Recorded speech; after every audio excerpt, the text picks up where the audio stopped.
force a turnover. You got to do something here. So, 2nd and 24.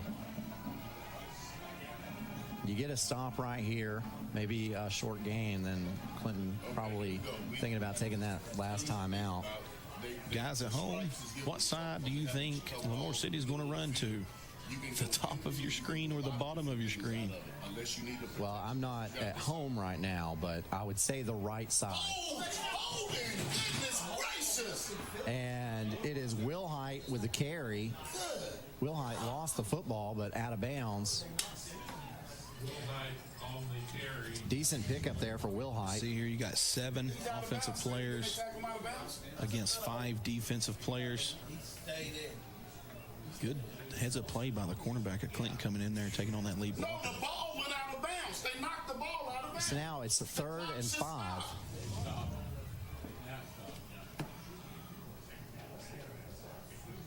Clock stopped with 2:12 left to go in the game. They rolled it for about 5-7 seconds in a row. I apologize. Big 3rd down. The ball went out of bounds. 2 minutes left in this ball game. Got to have a big stop here. And now quickly taking the snap. Wilhite tries to get the edge. He will not. A flag comes out.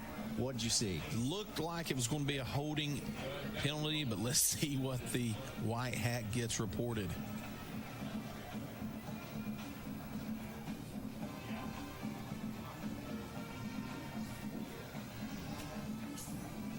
Block in the back against Clinton. I'm not sure you don't decline that. Oh, goodness. It was Gonzalez.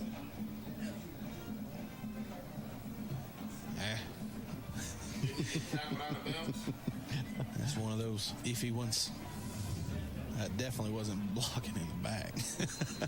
No. There is no blocking in the back on the line of scrimmage. And Clinton will decline it.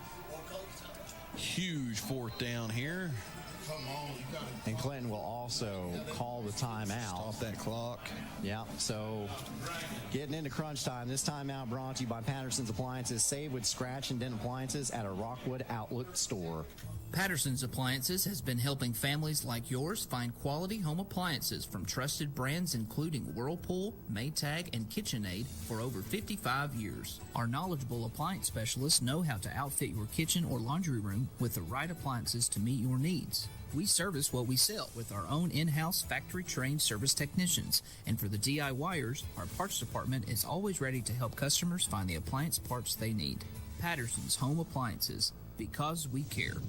All right, back to the OAB Law Game of the Week. 1:58 left to play. We've got a 4th and looks to be about 15, close to 16 for Lenore City.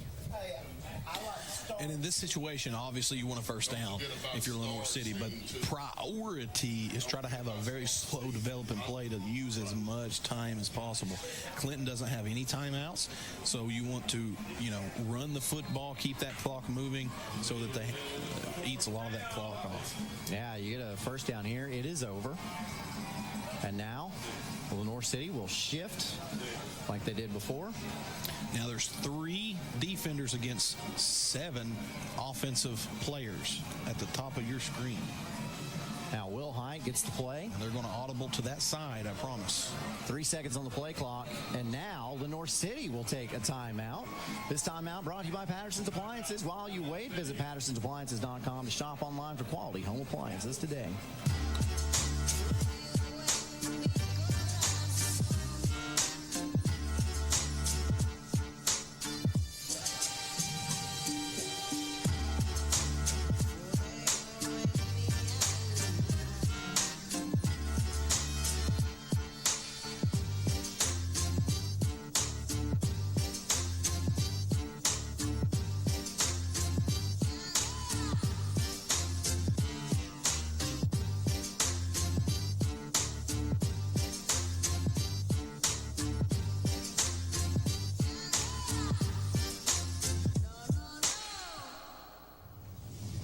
And back to that would be Law Game of the Week out of the timeout. 4th and 16 for Lenore City.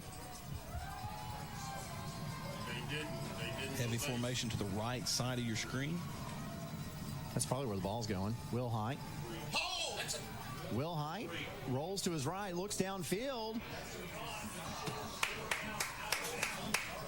They will say he caught the football. However, he's a yard shy of the first down, and Clinton will take over. A minute 50 for Keith and company. A college degree can't be earned in just one day. Tonight.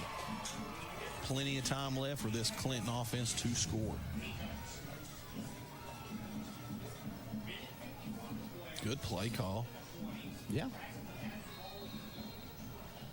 Just wide receivers got to find the sticks a little bit better than that. Have better awareness of where you are when you catch that football. The Clinton defenders definitely knew where the sticks were. They did. Great play by the defensive backs of Clinton. So Joshua Keith comes back out on the field. He'll send 3 out to his right, 1 to his left. Goins in the backfield behind him. So here is Keith. Steps up in the pocket. And then flips it out for an option play to Goins. Goins leaps ahead to about the 48-yard line. Flags down. Or are they going to call him past the line of scrimmage? Yeah. Illegal forward pass. Now, we'll have to look at this because it looks like he just pitches it. He was. He sure was. He caught it forward, Yeah. He caught it, pitched it forward. Yep. Good call by the White Hat. Yeah, it's a good call. Unfortunate, again, for the Clinton Dragons. And that is a loss of down as well. That hurts. So 5-yard penalty makes it 2nd and 15. That does keep the clock stopped, though. No, it doesn't. The clock's running.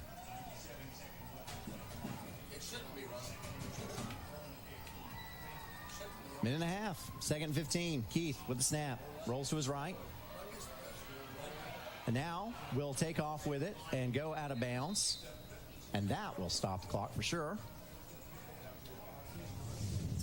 See where they mark it. Nothing there. Rolls out. Picks up what he can with his feet. Heads up play, getting out of bounds. 3rd and what do we got? 5. Pickup of 10 on the play. You've got a lot of options, and this is 2 down territory, obviously. You're going for it on 4th. So trying to pick up his first down. Don't go something too deep. Try to pick up his first down. 2 plays to get a first down here. Keith with the snap. Short drop. Floats it up ahead to Goins. Goins runs into some defenders and picks up maybe a few inches. So now it's 4th down. 1:05 left to play in this game.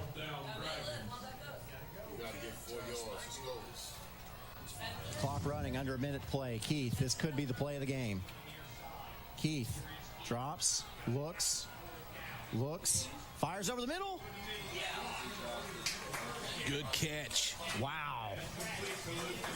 Lucas Kendall coming in clutch with a great catch for the first down. 45 seconds left. Now, do they clock it or do they go? They got to go. Hey, all right. they've got some. Keith under some pressure steps up, and he's got a lot of running room. Huge running room, still going upfield, and we're going to have a block in the back. And this one will come back.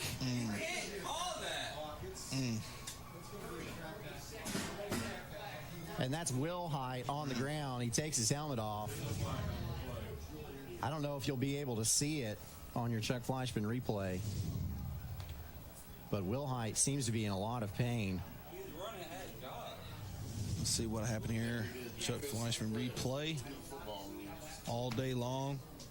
Oh, that's the previous ball. play. Oh, yep. So that's a great catch. 33 seconds left in this ball game. Okay, so here's the play. Stars to the right. Looks like it was on Marable. Stars to the right. Strikes He's your to the number left. 2 wide receiver right here in the inside, streaking down the middle of the field. Keith, good move right there. Good move right there. To the right. Starts getting upfield. There it is. Strikes to the left. Right there.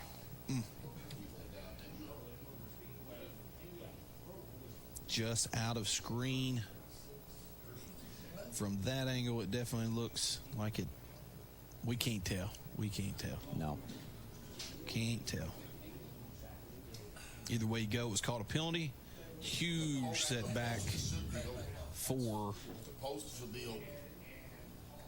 So it wasn't a block in the back. They called a crackback block. Crackback. So it's kind of like hitting a defenseless player. As you see Coach Duggar on the field with Will Height. Penalty has been marked off, and the ball will be spotted at the 41-yard line, which will give Clinton about a 1st and 6. And Will Height still on the ground. Did he have to hit him? Prayers for that young man. As we hope they're just being precautionary here. Looks like they are. So he's getting up. Walking to the sideline. He's been grabbing at his back a little bit tonight. He has, yeah, you are right. Noticed that earlier. Either way you go, first down, 33 seconds left. Keith and company looking for a late go-ahead touchdown here. They've got to go 56 yards. Here's Keith. Gets the snap, drops back, Post route. looks downfield. Man is there, and it is caught. Lucas Streaking down Kendall. the field, wide open.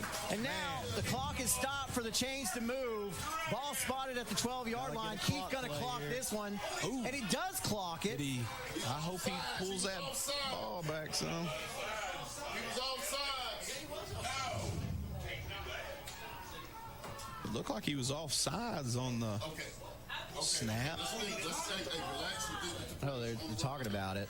Either way you go, 24 seconds is a lot of time when you have the athletes that Clinton has.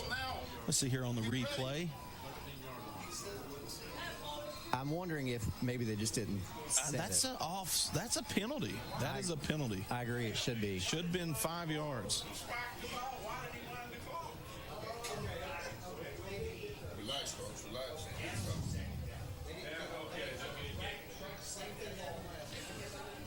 Okay. Again, Clinton with a lot of bad breaks this year, guys. That's ridiculous. All right, 2nd and 10, Lined up 22 in the seconds. backfield. No penalty. Ball at the 13-yard line. Trips, bottom side of your screen. Look for a rollout. Keith takes a snap. Looks. Now he's going to step up. Hey, he's got room. He's going to the end zone. The ball is free. He scored. The ball is free. He scored. He scored. He already Lenore City's foot. Oh, my God. Panthers He was are across the line. going to hang on. He was across the line. Oh, my gosh. What did we just see? Chuck Fleischman. Keith steps up. No. Oh, just short. No, he wasn't. He was Shoulder on the ball right in front of the goal line. Wow. What kind of break is that for the Lenore City Panthers? Wow. Coming to Clinton. That's a good game. That was a good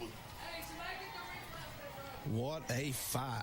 That was a good game. And Leo Gonzalez is the man who recovered that fumble. Gonzalez has got to be the player of the game. Player of the game without a doubt. Literally, the entire offense ran to wherever number 77 was every single play.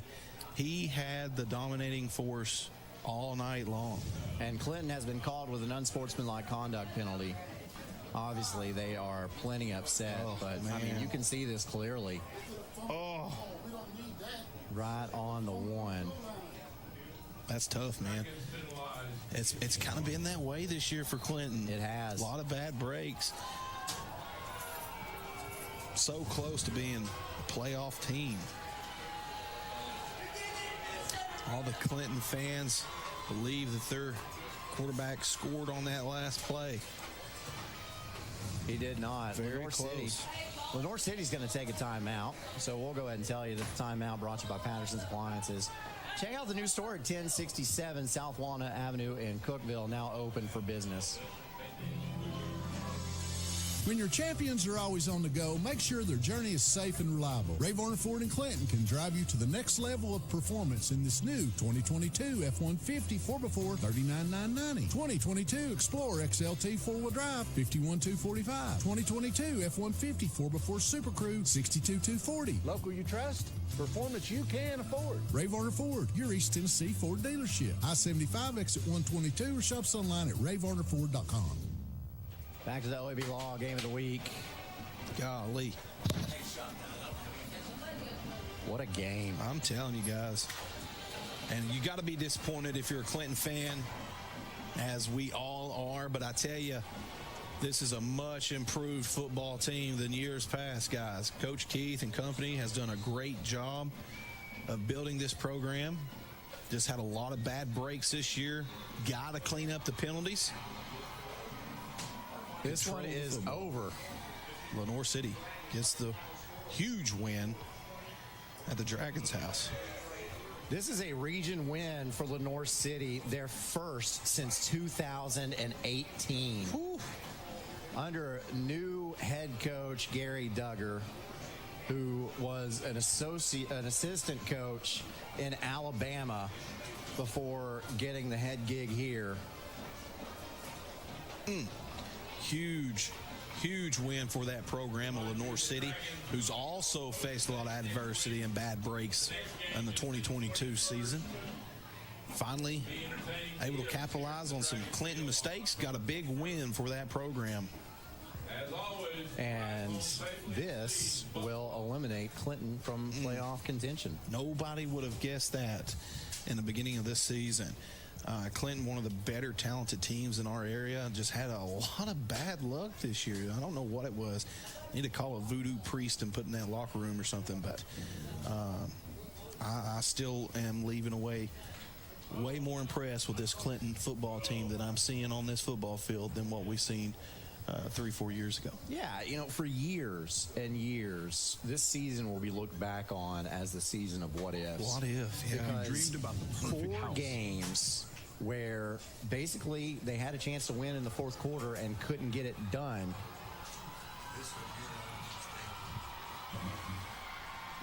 That's a penalty right there.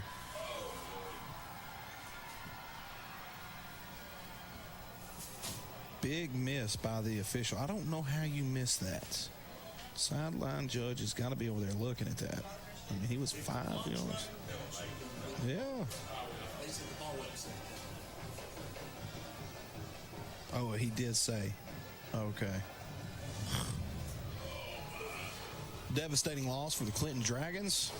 But like I said, they'll look at what if, because 4 opportunities to win in the fourth quarter, and they just couldn't get it done. But if Clinton can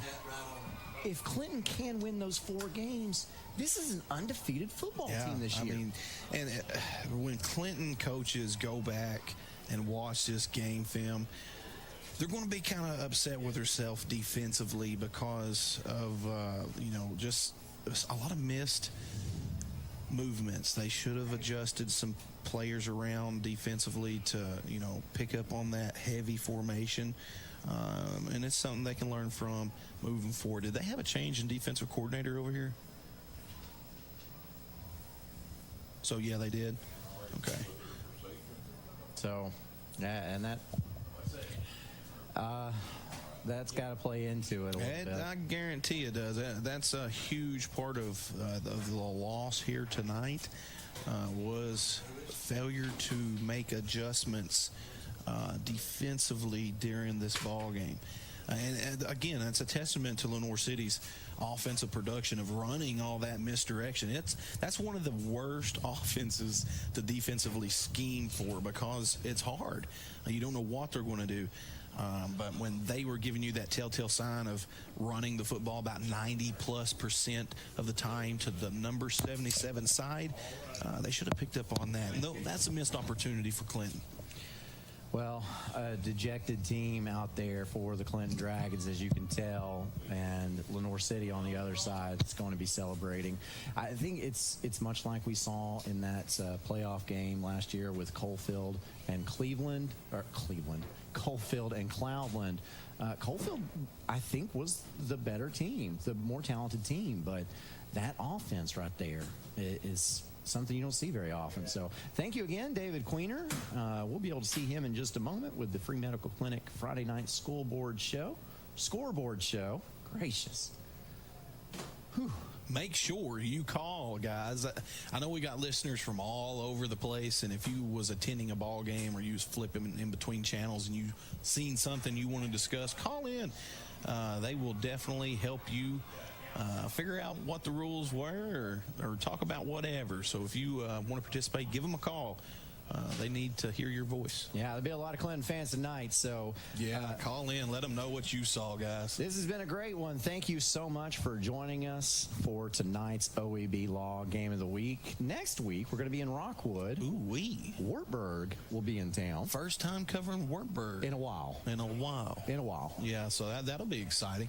First time, and they're coming off a big win over Jellicoe for homecoming versus the mighty Rockwood Tigers, who is having a really good season so far. Yep, so stick around for that. We'll see you next week for that one. For James Gibson, Brad Jones, I am Aaron Harvey. So long, folks. The Harriman Utility Board works hard to ensure reliable electric power is delivered to our service area. Recurring tree trimming and maintenance is essential to preventing unplanned outages caused by falling trees. HUB crews are constantly at work during the peak growing season and respond rapidly to storm damage. As partners in our community, we urge customers to be aware of the importance of electric line right-of-way management. Find out more about current right-of-way policies at our website, hub-tn.com. I am a Simplicity dealer. This business is my life, my career. If you need a new mower, I'll help you choose the model that will make your property look its very best, and even let you take a test drive. When it does need service, you can rely on my factory service training and genuine parts. Because I don't just sell products, I build relationships. I am a Simplicity dealer.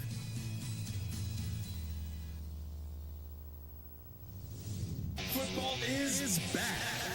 OAB Law is excited for a season full of big hits and those nail-biting near misses. If you've been injured, OAB Law will come to your defense. Call OAB Law and turn your wreck into a check.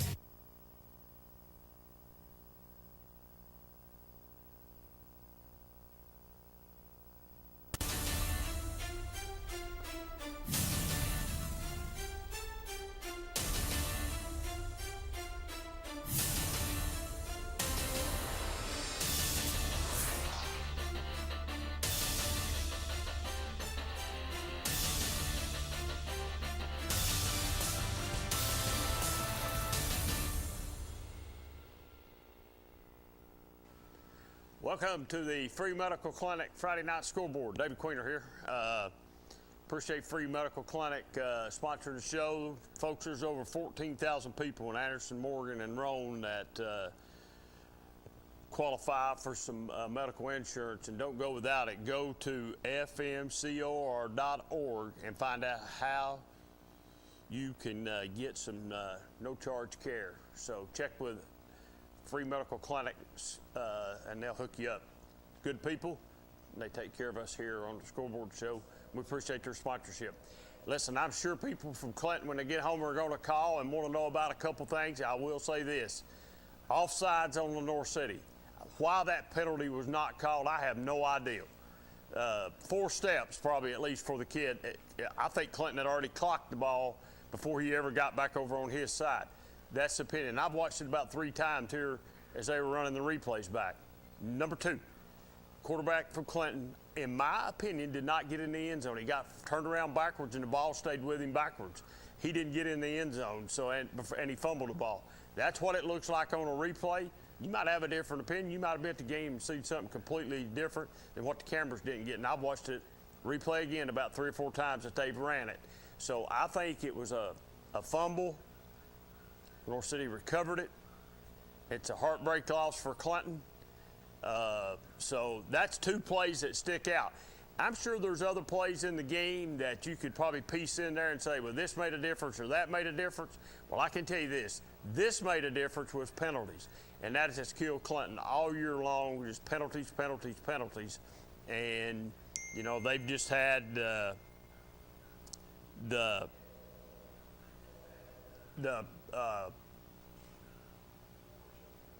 to read this text here I got about something about the play.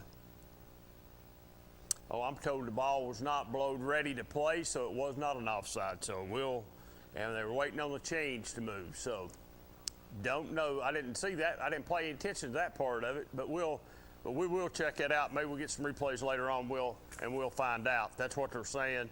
It's a text I just got. So, like I said, there's other. I couldn't tell that. It wasn't there. I couldn't hear no whistle whether they said it or not. So. We'll see as we roll on here. Some people call, they can call in. And I'm sure everybody's got their own opinion, but let's revert back to the one play, the fumble. I think it was the correct call, even though Clinton's probably upset over that one call. Mathematically, I think now Clinton's out of the playoffs. I thought they were already out anyway. I know our guys were saying they need to win that game now. They probably had to run the table in order to do that. To get in, they had to have a little help from the outside. I guess the biggest thing tonight that we'll hear, and Cox is not going to be here with me tonight. He says he's got somebody come. We'll see if they show up here in a little bit. If not, we'll just roll on, do the best we can, and we'll talk about something, and we'll talk about Tennessee football, nothing else for a little while later on. But because there's some teams, Anderson County played last night and won convincingly. They're 8-0. Oak Ridge just got. I don't know any other way to say this. People down here can just be mad at me for saying, Oak Ridge just got blowed out tonight. I mean, blowed out. That's, I think that's how they would say it. If you got blowed out tonight and it's, a 4A team, man, I think they sent a clear message to everybody down on this side, down here, and down this way, hey, state championship's going to go through Greenville, whether you like it or not, and we're going to come down here and show Oak Ridge what we're all about. And they're a classification down. They're just 4A. Oak Ridge is 5A.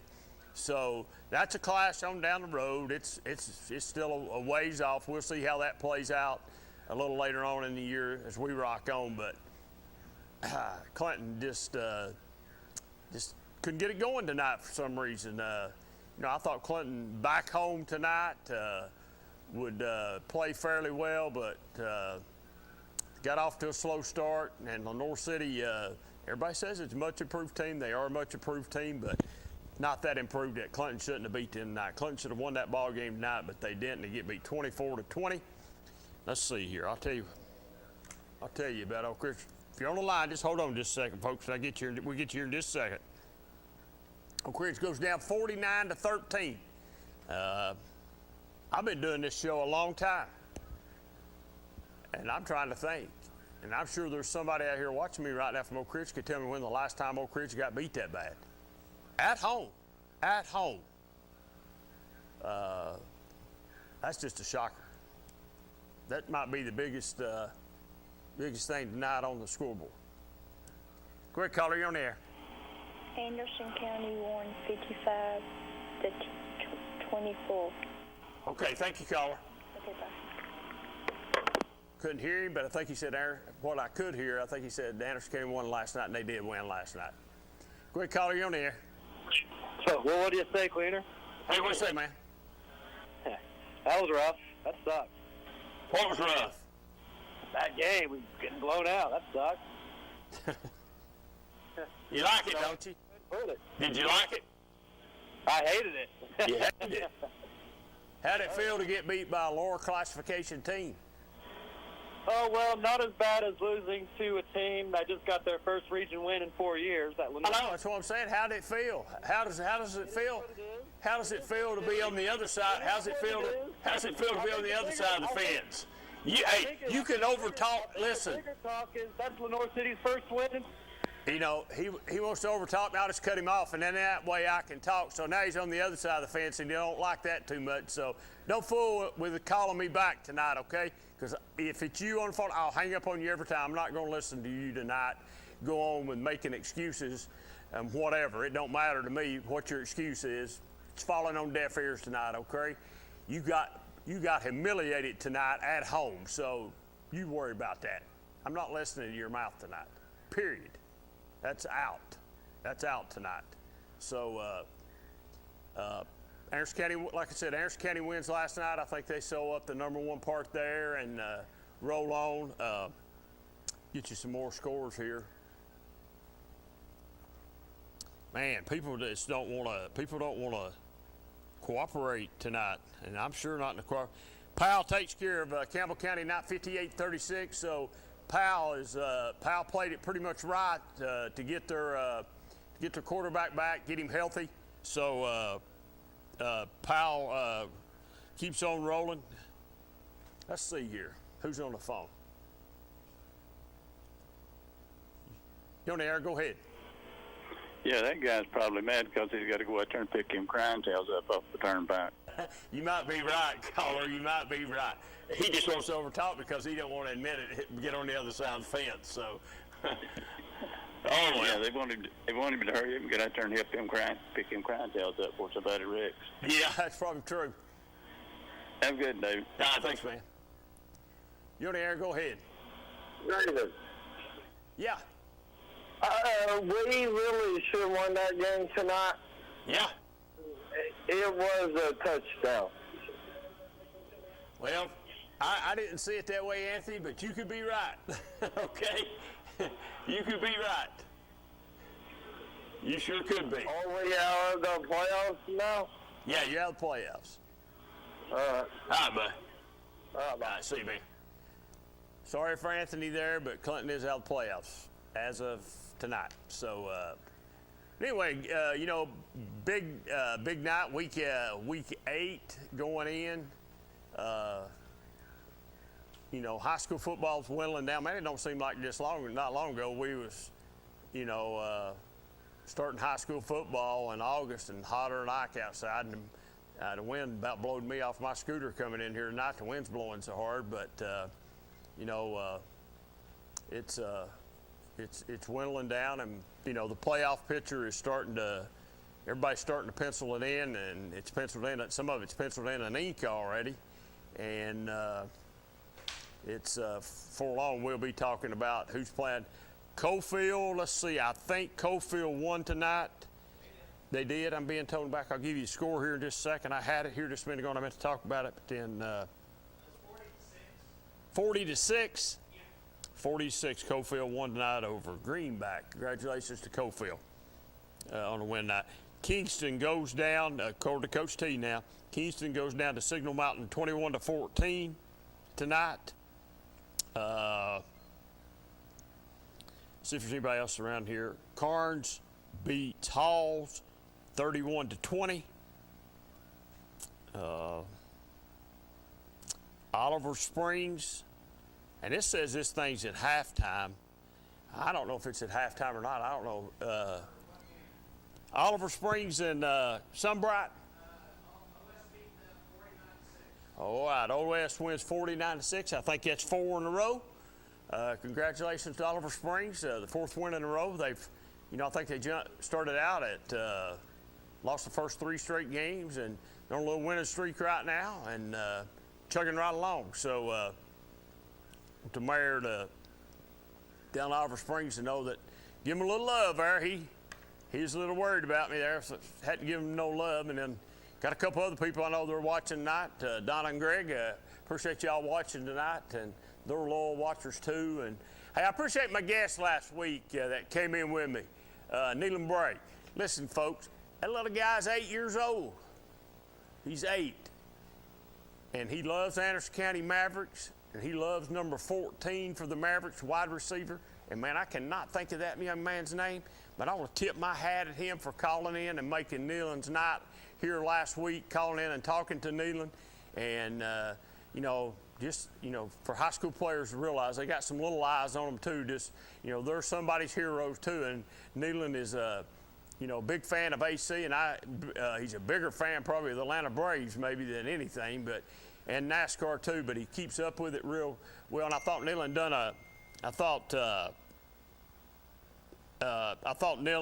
done a really good job last week coming down and filling in for Cox, and, it didn't take much. It's an 8-year-old to fill in for Cox, so that's an improvement. But I appreciate the young man from Harris County calling Neyland last week and talking to him here on the phone, and made Neyland's night too. So that was his favorite player. He's even got him carved out in the side of his head as number 14. So, and got another call to somebody that called me today, said every time we start to talk about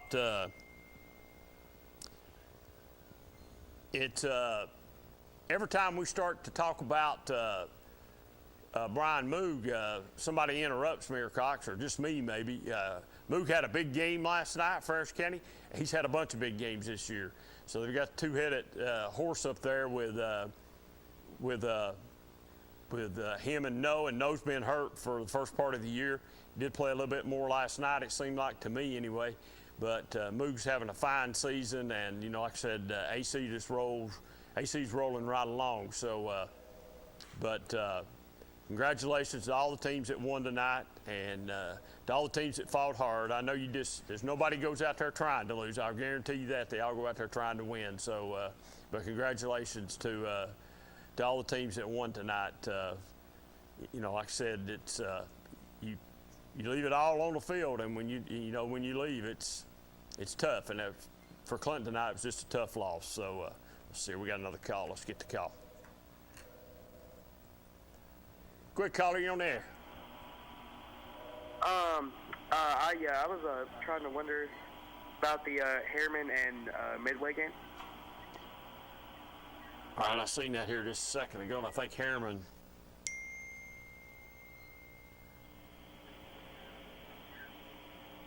Let's see here. Harriman, I've got Harriman. It says it's in the fourth quarter.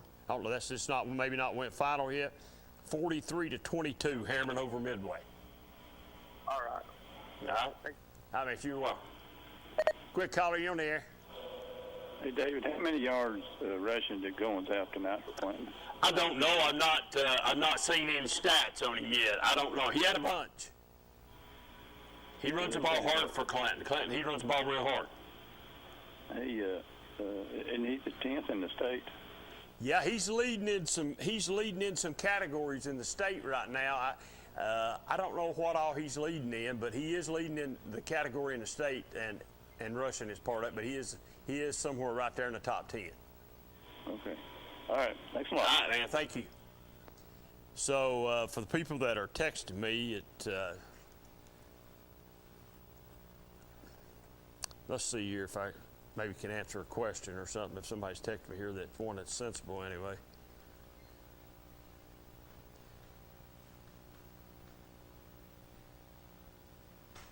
I'd answer that.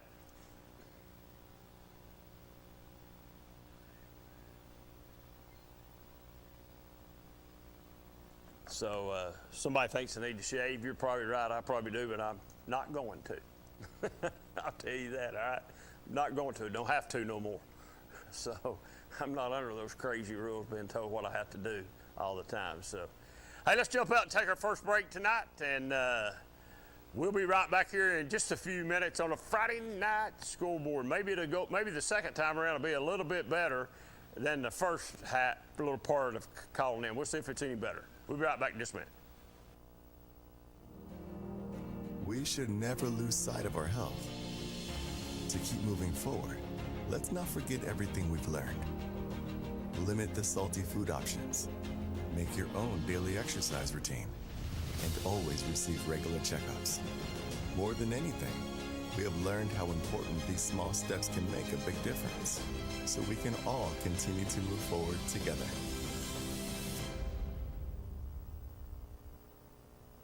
I am a Simplicity dealer.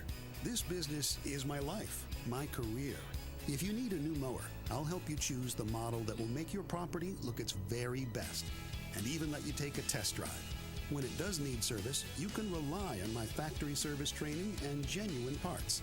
Because I don't just sell products, I build relationships. I am a Simplicity dealer. S.L. Bowman & Sons, 524 North Front Street in Rockwood. Your grandmother's fine china, those trendy sneakers. Your collection of hand-carved duck decoys? Auto Owners protects your home. Because, well, somebody should. That's simple human sense. Ask Griffin Insurance Agency in Kingston if Auto Owners make sense for you. Oh, now you do your job. On-Site Care, now located in Kingston, is accepting new patients. Nurse practitioner Candace Templeton has over 25 years of healthcare experience in offering management of chronic care conditions. On-Site Care offers free sports physicals for established patients. Plus, On-Site Care offers hormone replacement therapy with compounded pellets. On-Site Care accepts most major insurance plans and offers affordable self-pay options as well. Call 865-285-9588 to schedule an appointment at On-Site Care. A college degree can't be earned in just one day, but can be achieved by doing our best together, just one day at a time. From getting a great start with your Roan State Success Coach, to learning together in the classroom, accessing free tutoring in the Learning Center, and working one-on-one with your instructors. Together, we succeed, one day at a time. Oh, and free tuition helps. So apply at roanstate.edu now, and let's succeed together. Pat Ryan here with Kathy Mae Martin. If you're thinking of buying or selling real estate, then make the right play call and contact Kathy Mae Martin for all your real estate needs. Kathy's 30-plus years of knowledge and experience gives her clients the competitive edge. You know, like me on game day.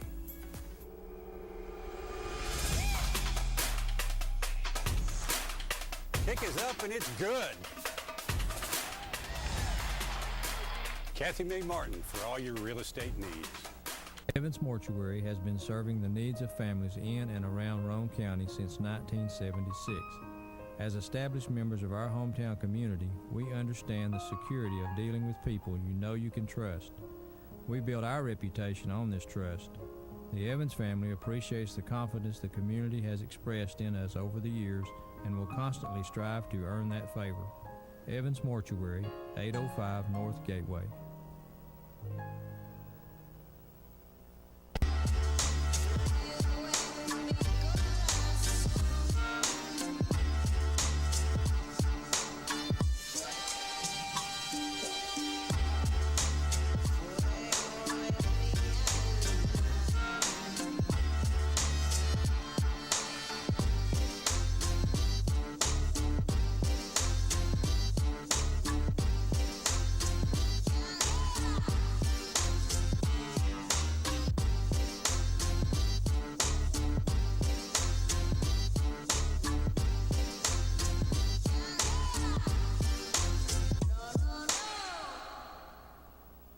Football is back, and OEB Law is excited for a season full of big hits,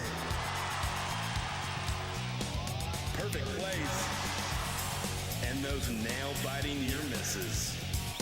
If you've been injured, OEB Law will come to your defense and tackle any obstacles blocking you from scoring a full and fair settlement. Call OEB Law 865-546-1111 and turn your wreck into a check. 1952. That's the year Hammers opened the first store in East Tennessee. Now there are 5 stores and there's always something new. Like in Hammers' popular ladies' boutique department, you'll find the lowest price possible on new arrivals every week.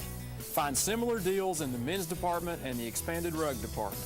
Plus, special purchases always offer surprise savings. You never know what you'll find next at Hammers.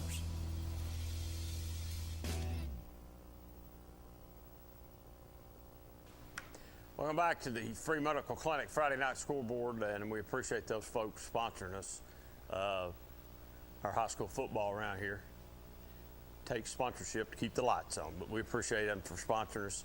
Go to fmcor.org, and they'll get you hooked up or try to help you and get you qualified to get in to see them. So appreciate those folks tonight sponsoring us here on the Friday Night Scoreboard, and they have for the last couple of years now, and we appreciate that for them sponsoring us.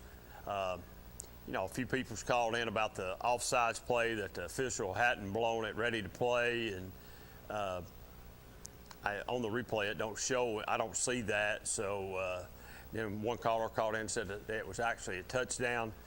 Well, I don't agree with him, but if he was there, he might have had a different view than what our camera guys had. But from what I could see on the camera, the Clinton quarterback didn't cross the goal line. If he did, the only thing that crossed the goal line was the backside of him, not the football. So he looked like to me he fumbled a football before that happened. So it looked like that was the correct call. And I assume then the correct call was the clocking the ball. It didn't actually happen. It was reset and then Clinton played on. So that's what it looks like to me. So we'll roll on from that and put it in the books and let it dry up. And it's Clinton's 4-4 now and had a good year. I mean, there's a couple games on there that they could say shoulda, woulda, coulda.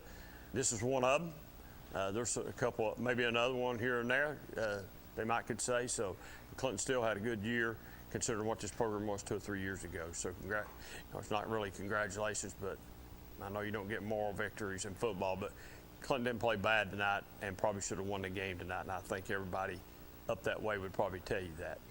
But, Chris just got embarrassed tonight on their home field. So 49-13 is that game. So let's go back and talk a little 4A football, and let's talk about Greenville and Anderson County.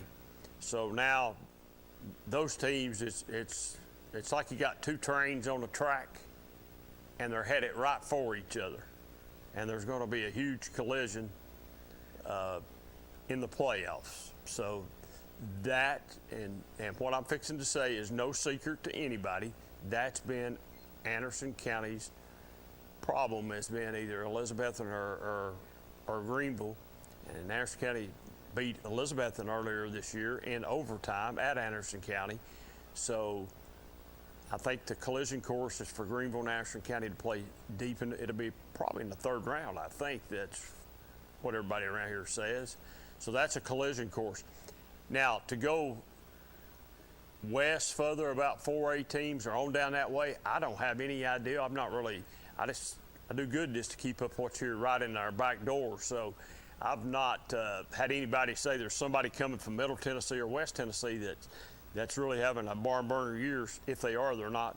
There's people not talking about that. So I heard something interesting today. They was talking about Maryville. Maryville's got a couple games left on their schedule, and I think one of them is West. Well, I don't think. I know one of them is West. I don't remember who the other one is. But when's the last time you could say that Maryville was going to be possibly 6-4?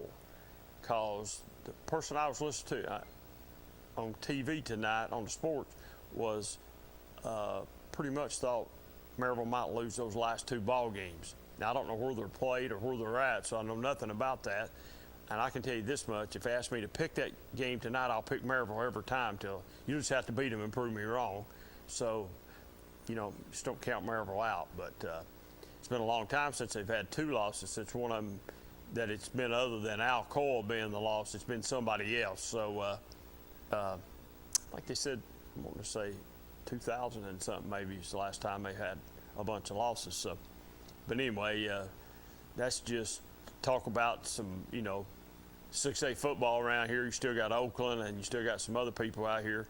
But now West, if you want to talk about 5A, schools, West is probably one of the better 5A schools around here. And, the first time I watched them, I thought these guys had been just pulling my leg a little bit, talking about how good West was. I didn't see that, but I seen it after I seen them in the third and fourth quarter.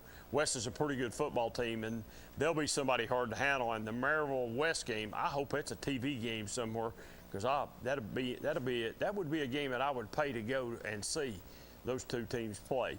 But we'll see how it all rolls out here. I think right now the Powell is the defending 5A state champs, and West will have to get them, and we'll see that later on in the playoffs. That game will happen too. So that's a collision course right there for Powell and West to collide somewhere down the road. But let's get a call here. Quick caller, you're on the air. Hey, Quinter, I had a quick question. I heard the defensive coordinator, Xavier Mitchell, was let go Tuesday for Clinton. I wanted to know how much do you think that played a factor in tonight with Clinton losing that ball game? I'll hang up. Okay, thank you. I had heard that, but I don't know if that's actually the case. I heard that. I would think anytime you lose a coach in the middle of the season, it would be hard. I don't know who took those responsibilities over. I was told Coach Keith was going to do that, but I don't know that for 100% sure. I'm not around that program every day, but I would have to think it probably played a little bit, knowing that you've not got the same voice that you're listening to all the time that you have been listening to. So I don't know how much, like I said, who took it over, I don't know how much they participated in with the defensive coordinator. So I would think there was a little bit tonight. Our people on the TV kept saying Clinton never adjusted on the defensive side of the football. I think they were talking more about where North City was lining up basically, and they ran that way just about every time it seemed like.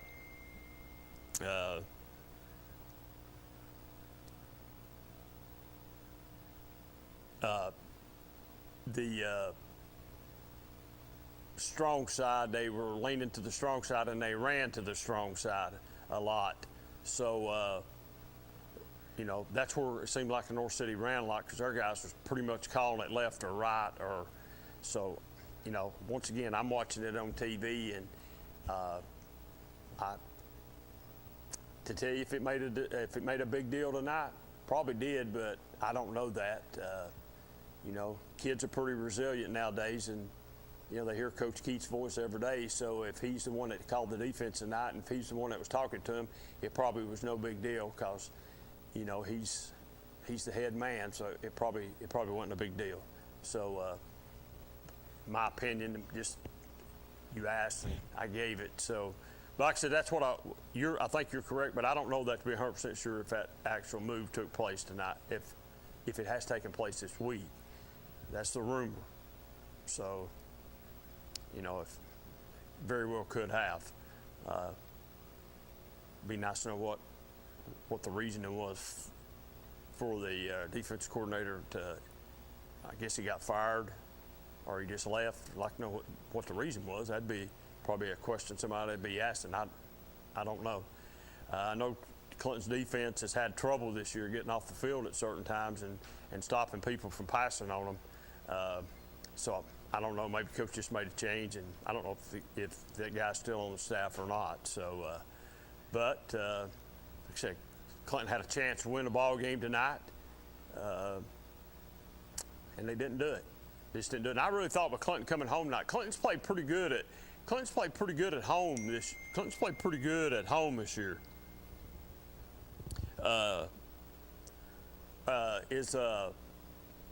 They've played pretty good at home, and come back and been in some ball games. So going in the fourth quarter tonight, and Clinton only down by 7, was it 7 or 3? I don't remember. I didn't feel too bad about it. I thought Clinton had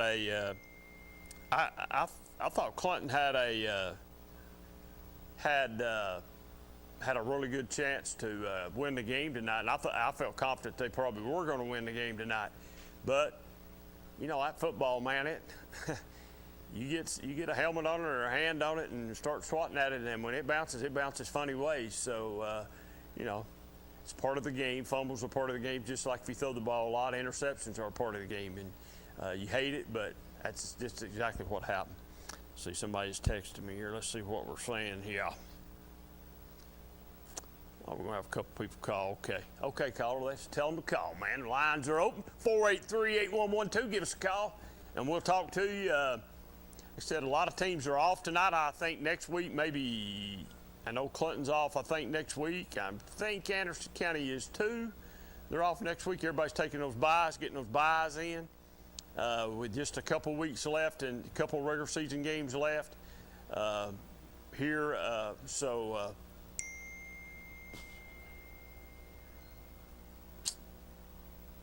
Okay.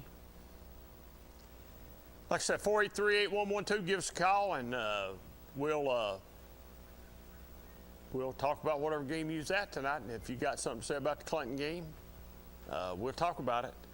I know Oliver Springs tonight, like I said, they won their 4th in a row. Congratulations to Oliver Springs. That's a really good turnaround with a new first-year coach there, new head coach anyway. He's his first year as a head coach at Oliver Springs. He's done a really good job. I mean, his team could have really quit on him after the start of the season. They could really quit on him. So he's done an excellent job keeping that team together and playing. And people of Oliver Springs, that's a rough place to play when you go down there and that place is packed. It's a pretty good place to go watch a football game. Done a few there, and I always enjoyed going down there and seeing the mayor of Oliver Springs, and he was councilman or alderman or whatever they call him down there today, and got the chance to always sit and talk to him. I always enjoyed talking to him.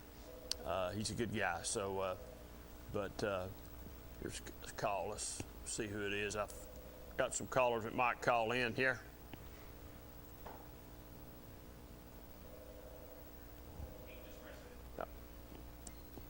Quick caller, you're on the air. Yeah, hey, Cleaner, I was at the game tonight. I didn't get to pay a lot of attention. I was doing alumni band stuff tonight, but seemed like Clinton was just never really got in their groove tonight, and I think they're just going to have to learn how to win. You know, they lost on the last play of the game to Powell, lost in overtime to Campbell County, and lost on basically the last offensive play tonight. And just a few little things could turn around, and this thing could be a whole lot different. They just got to learn how to win. Yeah, you're correct. I agree with you 100%. And you know, it's hard to learn to win after you've lost as much as they have in the last 3 or 4 years. It's really hard to get over that hump. If you can ever get over that hump, I mean, it seems like you can take off, and they're right there, but they just can't get over that hump. Well, we've been there when we've not won a single game all year, or won 1 or 2 games, and this is dramatically better than that. And we'd love to see them get better, but this is a hard league. This is a hard region. You've got the defending state champ, and Oak Ridge, even though they're down, they're tough. And Campbell County's got some kid that's throwing it all over the field, and now Lenore City's getting good. And all these teams said, we're tired of getting our brains beat in, we're going to get good. And so it's getting tough, and it's very competitive, and it just takes a lot of work, but they've just got to learn how to get over the hump and win a few of these big games. But it's a lot better than it was a few years ago, and we like to see them do even better, but it's a much better product, it's a much better atmosphere than it's been there in a long time. Yep. Hey, 4-4 is better than 0-8, isn't it? Oh, far better. I mean, listen, there's nights up there, in the past where you're sitting there and they've not won, they're not competitive, and it's just no fun. There's no crowd, there's nobody in the stadium. The gate receipt's not good, and this is a better thing. Tonight there was a big crowd. The home stands were full. Lenore City brought a big crowd, and that Chattanooga game. I remember a few weeks ago. I counted.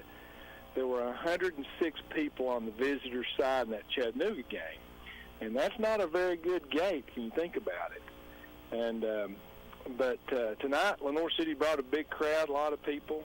A lot of interest in their program. I'm sure they're getting better. They played Campbell County close and Karns close, so they're getting better too. But they brought a good crowd, good atmosphere, exciting game tonight. But they've come close on some late games, very close at the very end. So, and the other thing is, I was mentioning to tell my wife early in the season we lost our kicker, and I said this is going to really come back and hurt us, not being able to count on extra points. And sure enough, at Campbell County, you make one extra point, that game's over. If you could get a kick, one kick extra point, and then I said, we had this problem. The Chattanooga game, we went for 2 every time. We weren't doing good, or we'd celebrate after a touchdown, and then we'd take so long getting lined up for the 2-point conversion, then is a 5-yard penalty, so it's from the 7 instead of the 2. And, you make an extra point, you win the Campbell County game. And it's just lots of little things. But it takes a lot to pull this together. But it's far better than it was, and we just wish them the best and hope they get over the hump and get some of these wins they need to get. So I'm with you on that, caller. All right. All right, see you, bud. Thanks. Bye. All right. Clinton's right there. There's just a few things they've got to do to shore some things up. I think I agree with the call. The program is a whole lot better than it was. So it's a little bit better product too on the field. And I was told tonight that it looked like Coach Keith had the headset on and was probably calling the defense. So I got a text that told me that, and I appreciate that text. So I would say Coach Keith took the defensive calling over tonight. But like I say, 483-8112, give us a call, and we'll be more than glad to talk to you. And I didn't see, I wonder if, I know the game of the week next week is Rockwood. I didn't see Rockwood on the schedule tonight. And I don't know if they had if this was their bye tonight or not. I didn't see them on the schedule, and I would assume that this was a bye for Rockwood tonight. So I think they've got Wartburg next. Next Friday night, and that is the game of the week. And I don't see Rockwood on here, so I'm assuming that Rockwood was off tonight, because just about every other team down that way played tonight except for Rockwood. So, and no, I don't see them here tonight, so I would assume they did not play tonight.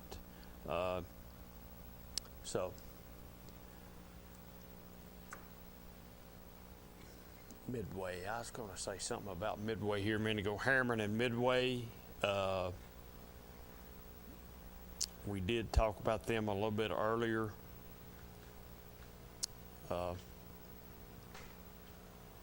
Let's see, Midway lost that game tonight and it's still showing that game in the fourth quarter. Right? That game has to be a final by now, and I'm assuming that it is. 43-22, Harriman wins that game. Midway loses that game tonight, so congratulations to Harriman.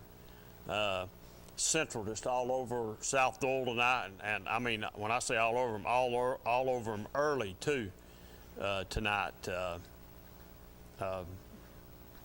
Hardin Valley stays winless. You go down to Jefferson County tonight. They get beat 17-7. Looks like Gatlinburg Pitt. Well, it says the fourth quarter too. Gatlinburg Pittman and Hampton late in the fourth, 48-40. I don't know if that game's final or not. We'll wait and see. South Pitt goes to Austin East tonight and wins 28-0. That game was close all the way through, and South Pitt, after the second, going into the last half, tacked some on there, because I think at halftime it was like 7-0 or deep in the second quarter or something like that. So South Pitt does finally win that game, and they're just a tough team to play, and down in the single division down there, it's almost like a small college down there with their kids when they come on the field. Tough football team. I always watch them down at Cofield, so just a tough game. Tennessee tomorrow has got LSU at 12 o'clock TV time for the game tomorrow. Let me see what time it is here. We'll talk a little bit about Tennessee here in just a few minutes if anybody wants to. But Tennessee does play LSU tomorrow. Last time I looked at the point spread, it was 2.5 points Tennessee. Man, that's awful close. I don't know, and I picked Tennessee earlier today to win on the radio, but I don't know if Tennessee can win that game tomorrow or not. I think it's going to be a close ball game. I I don't know if Tennessee can go down there and blow them out. I think this is possibly going to be one of the better teams that Tennessee's played so far in this young season. So we'll just have to wait and see. And I think the best thing to do is just say you think Tennessee's going to win, but I don't know what the score is going to be. I don't even know that I guessed it today on the radio this morning with Ron Meredith, but I don't even know, I don't even have any idea what to guess the score would be. I thought tonight Clinton would win, and I predicted 38-20. I was pretty close on one part of it, not on the other, but I thought Clinton would put some points on the board tonight, and they didn't. So I was off on that game. So don't be looking to me for advice on who to pick to win. And if you probably pick Tennessee tomorrow, they'll probably break your heart and something will happen, or they'll do something crazy and wind up losing the game or something. So, like I said, the point spread's really small. Like I said, it's 2.5 points. And Tennessee's going down there, and they've got the advantage on that point spread. LSU's underdogs at home. Thank God it's played at 12 o'clock today instead of a 7:30 or 7 o'clock kickoff down there. It would be, they say when the lights come on down there at night, it's a different place. I've never been to a football game there, but maybe that's something man ought to put on a list and go try to take in as a night game at LSU. So get to try to experience that. But big game, big game for the Vols tomorrow. It's on a stretch coming up. I believe it's LSU, Kentucky, and Alabama. Or that could be reversed. I might have that Alabama, Kentucky. It could be swapped up, but still yet, a big game for Tennessee tomorrow. They got a pretty tough stretch coming up here. Those 3 games. I see. Maybe we better hope Alabama is next because their quarterbacks. I seen something here tonight that he's been ruled out for tomorrow's game against Texas A&M, and Saban boy's not happy about that because him and Jimbo had a little disagreement earlier this summer about the NIL deals that supposedly Texas A&M was handing out. So we'll see if quarterback plays or not tomorrow. Who plays? If he is out, I think they'll start a freshman tomorrow. And that's a big ball game tomorrow for Alabama, Texas A&M. And I think Jimbo Fisher's on such a hot seat.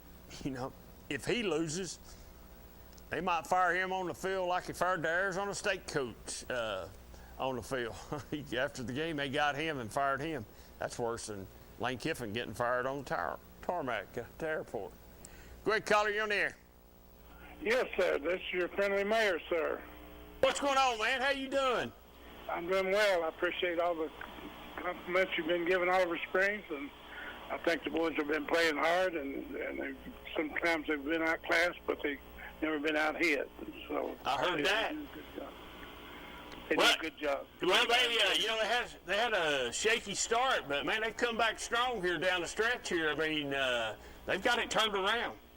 Yeah, they're looking good. They're playing hard. They're playing their hearts out.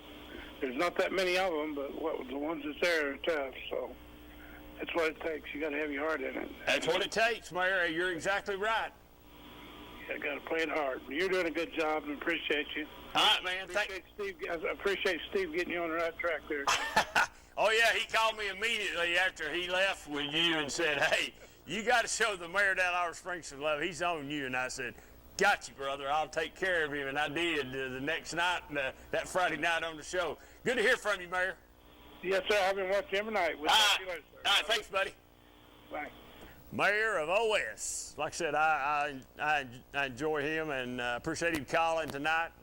At least, I know he's watching and he's paying attention. So maybe if we keep giving him good shout-outs, Oliver Springs will just keep on rolling. It's a really good place to go see a football game. They take really good care of you down there. If you're doing the game down there, you're taking care of that press box. They really take care of you out in the press box, and that's always appreciated when you're coming in. So,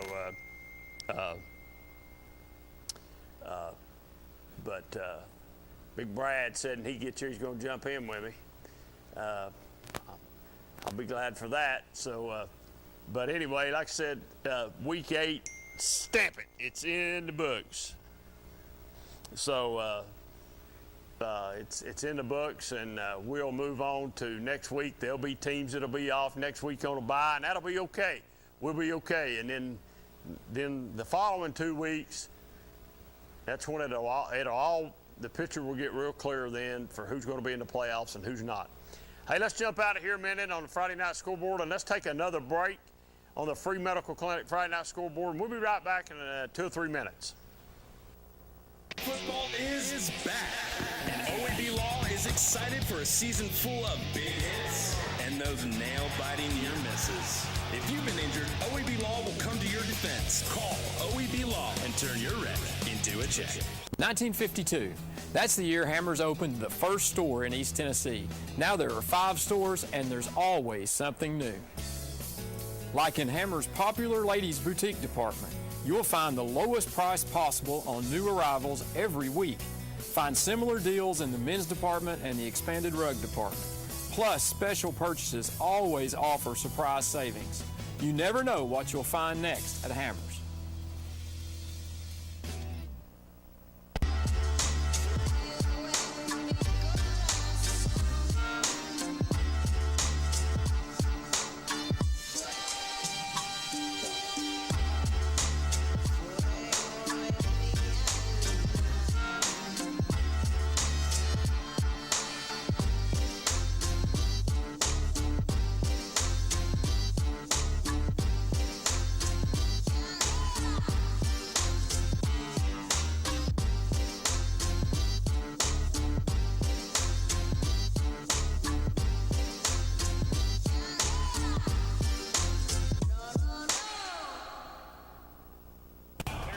Talk about the risks associated with the COVID-19 vaccine. But the reality is, it's safer than being tackled by a Tennessee Titan. Give it a shot. Find a free vaccine appointment today at covid19.tn.gov. A college degree can't be earned in just one day, but can be achieved by doing our best together, just one day at a time. From getting a great start with your Roan State Success Coach to learning together in the classroom, accessing free tutoring in the Learning Center, and working one-on-one with your instructors. Together, we succeed, one day at a time.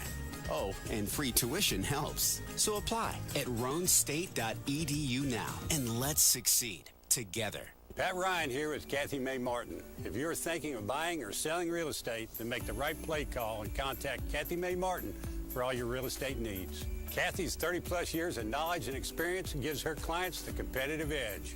You know, like me on game day.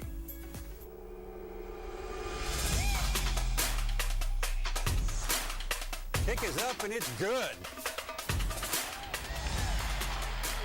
Kathy May Martin for all your real estate needs. Beautiful yards make a statement. And beautiful yards come from Simplicity Mowers.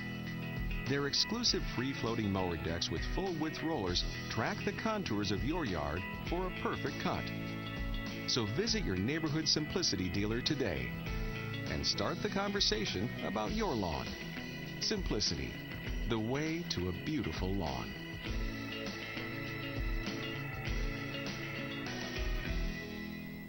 On-Site Care, now located in Kingston, is accepting new patients. Nurse practitioner Candace Templeton has over 25 years of healthcare experience in offering management of chronic care conditions. On-Site Care offers free sports physicals for established patients. Plus, On-Site Care offers hormone replacement therapy with compounded pellets. On-Site Care accepts most major insurance plans and offers affordable self-pay options as well. Call 865-285-9588 to schedule an appointment at On-Site Care.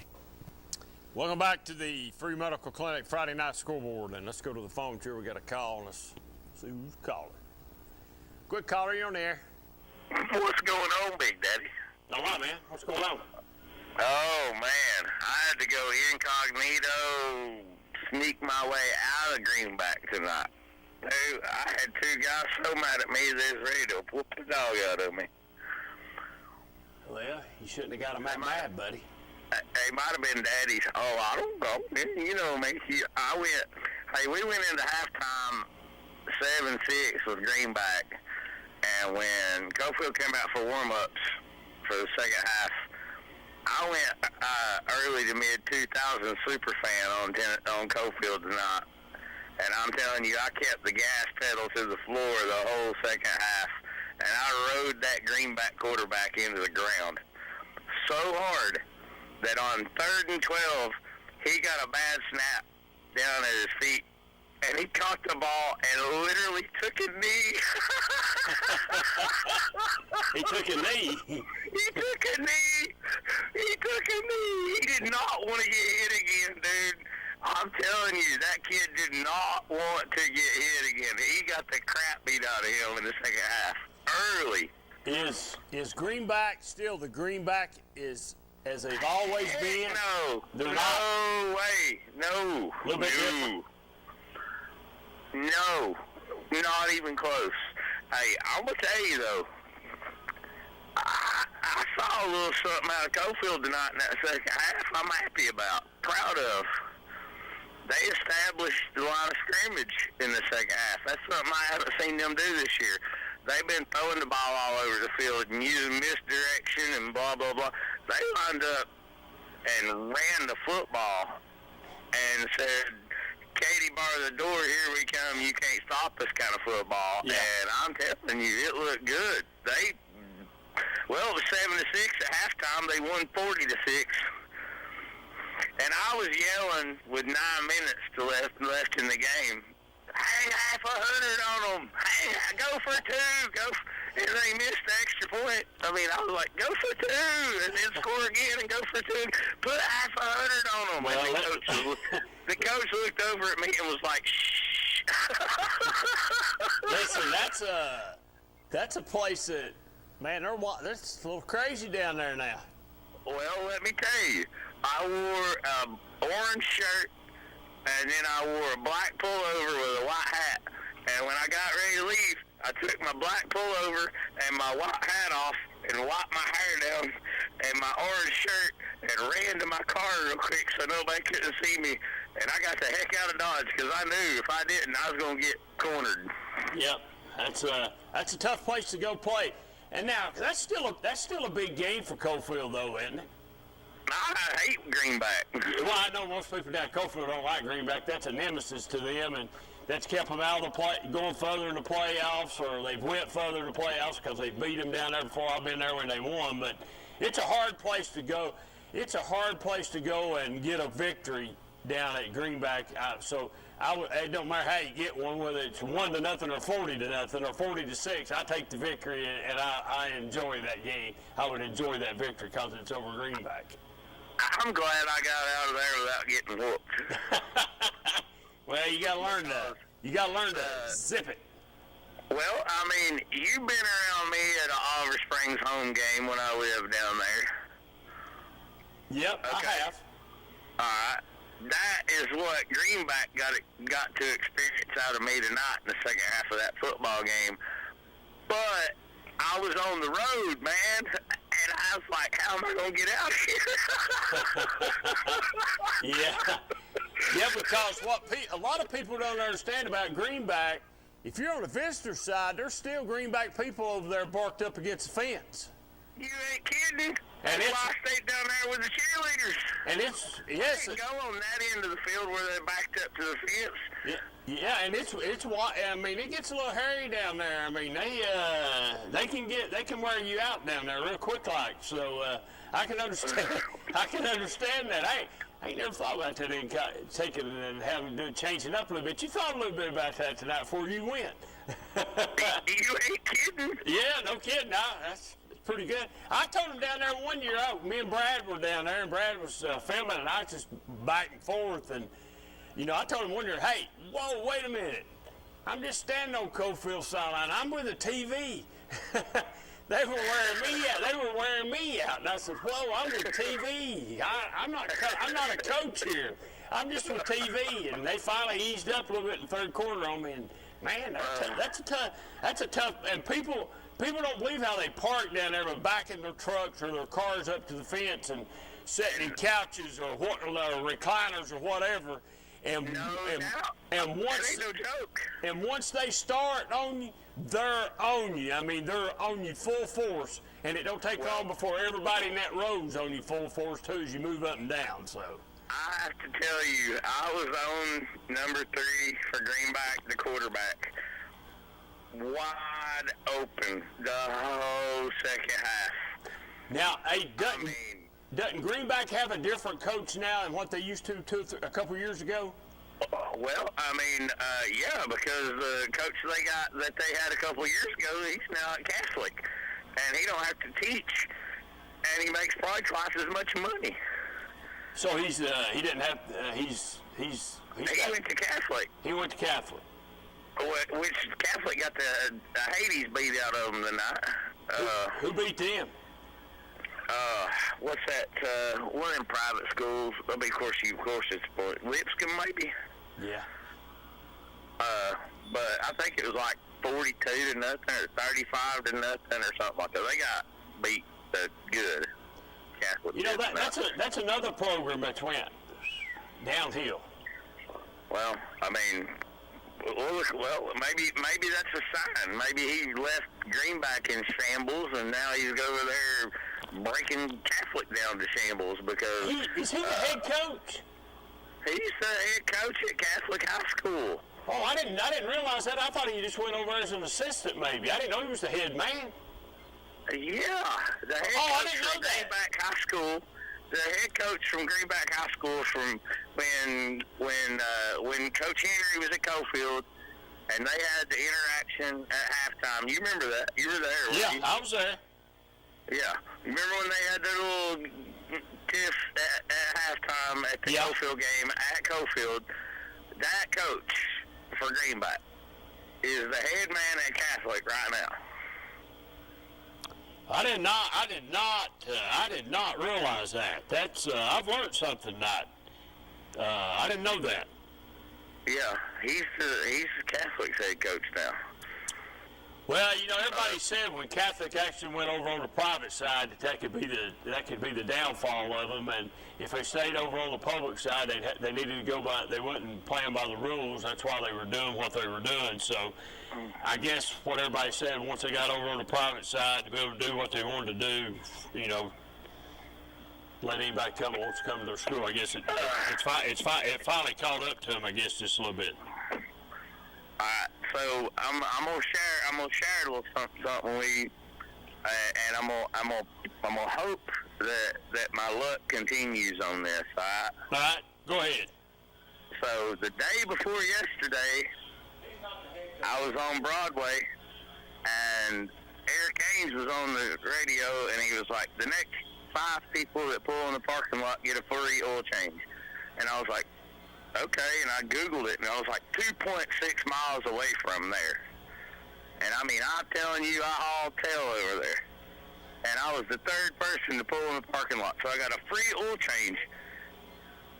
And then also, I got to pick the score for Score Ford on the Sports Animal this week, and I picked Tennessee 41-17 over LSU. And John and Jimmy pulled my name out of the hat. So we need Tennessee to beat LSU 41-17. I get $50,000 toward a Ford. That's going to never be that. I'm telling you, Tennessee's going to run them out of the stadium. You think so? Absolutely. I think Tennessee's going to light LSU up. I hope you're right. I think it'll be a 38-10 game going into the 4th quarter, and LSU will get 1 score to make it 38-17, and then Tennessee will drive down and kick a field goal with a few seconds left and kick off to them. Yeah, I'm telling you, 41-17. I'm telling you, I've analyzed it. Dude, Tennessee's good. You think they are? You think they're good? I think they're great on offense. And all they have to do is be good on defense and special teams. Yeah, but that's just it. They've not even been good sometimes this year. They've not been able to get off the field after 3rd down. They get hung. They just can't get a stop to get off the field. So that's Tennessee's Achilles heel right now. They cannot get off the field, you know, in order to put the offense back out. So I don't know. I think LSU. They're well rested. They're coming off a bye week. They're well rested. They're healthy. Spencer Tillman will not play tomorrow. They're going to save him for the Alabama game because they won't need him, and they're going to smoke LSU. Well, I hope you're right. I don't disagree with you. I just don't think it'll be a high. I think this is the best team that Tennessee will have played so far on the schedule. I really do. I disagree completely. I think Florida's the best team they've played on the schedule. Florida's the best team? I think Florida gave them the best fight anybody's going to give them. What you're trying to do is get a moral victory here, right? You want a moral victory? Absolutely not. No. Did Eric Ainge know that you're a big Florida Gator fan? I told him that. And what did he say? He still let you get a free oil change. And that's kind of when he dismissed me. Like he kind of dismissed me after that. Like he didn't really have a lot of time for me after that. Did you get the free oil change? Yes. Oh, okay. Okay, and I did get a dig on him. I was like, dude, you had like the best career ever. And he was like, what do you mean? And I was like, dude, you got paid bank to be a career backup. You never had to take a hit in the NFL. Did you ever take a snap in the NFL? And he was like, absolutely, I did. I played 19 plays. Well, I started to say, if you didn't tell me you was a Florida fan, I was going to try to call in on his show and tell him, hey, you give some stuff away to a Florida fan. I'm not going to listen to your program anymore. I did. And then after that, I was like, well, I said, it's only fair that I show you this. And I showed him my tattoo, and he put his hand up, and he was like, I'm done with you. I ain't got no more time for you. Yeah. Well, we had a good time. We had a good laugh out of it. You know, those backup quarterbacks, that's not a bad gig if you don't have to go in and play any. And most times they go in and play. And most times they go in and play, it might just be for 1 or 2 snaps, and that's just turn around and hand the ball off and let somebody run it because they're just waiting on the quarterback to come back in. So it's not a bad. You're right. It's not a bad gig. You're right. It's not a bad gig. I told him. I said, dude, you had the best gig in the NFL ever. And he was like, what are you talking about? I was like, you were a career backup, man. I said, you got paid bank to sit on the bench. And he was like, yeah. I was like, did you even take a snap? And he goes, I took 19 snaps in the NFL. He knew exactly how many snaps he took. That's pretty good right there. 19 snaps. Hey, listen, I'm going to listen to the show. I'm going to watch y'all. Hey, keep it up. Because, hey, y'all, everybody get fired up. Tennessee's for real. I want to hear all about some high school football tonight. I want to hear all about Tennessee build up for tomorrow. I'm ready, baby. All right, man. See you, buddy. All right. Appreciate the call, man. All right, thanks. Yes, sir. All right. Man. Wild. That's all I got to say. Wild. He's wild. And listen, I believe every word he said about having to sneak out. Yeah, that's him. If you don't know him, he's a little out there. And he is a Florida Gator fan, and he's pumping up Tennessee. So you got to watch out. That could be, then if they lose, he'll be calling in here, and he'll have a little different story next week to call if that happens. I hope it don't happen. I'm for the Balls tomorrow. I don't know if it's going to be 41-17. I wish to be. No, I ain't going to say that because he's a good guy. I just soon see him win $50,000 for a truck as anybody I know. So maybe he'll get lucky enough, and it'll be 41-17. We will never, if that happens, we will never hear the end of it around here at Channel 12 about him if that happened tomorrow. So good luck. That's all I got to say, man. Hey, it's about that time. If you want to talk Tennessee football, let's talk it. If you still want to talk some high school football. If you didn't get all the scores are on the ticker. You can see there, and he was right about Catholic. The only thing he was wrong about Catholic. The Greenback coach, if you're listening, he's not the head coach. He's a coordinator there, I was told. And yes, they did beat by Lipscomb. That'll be 42-0. So, I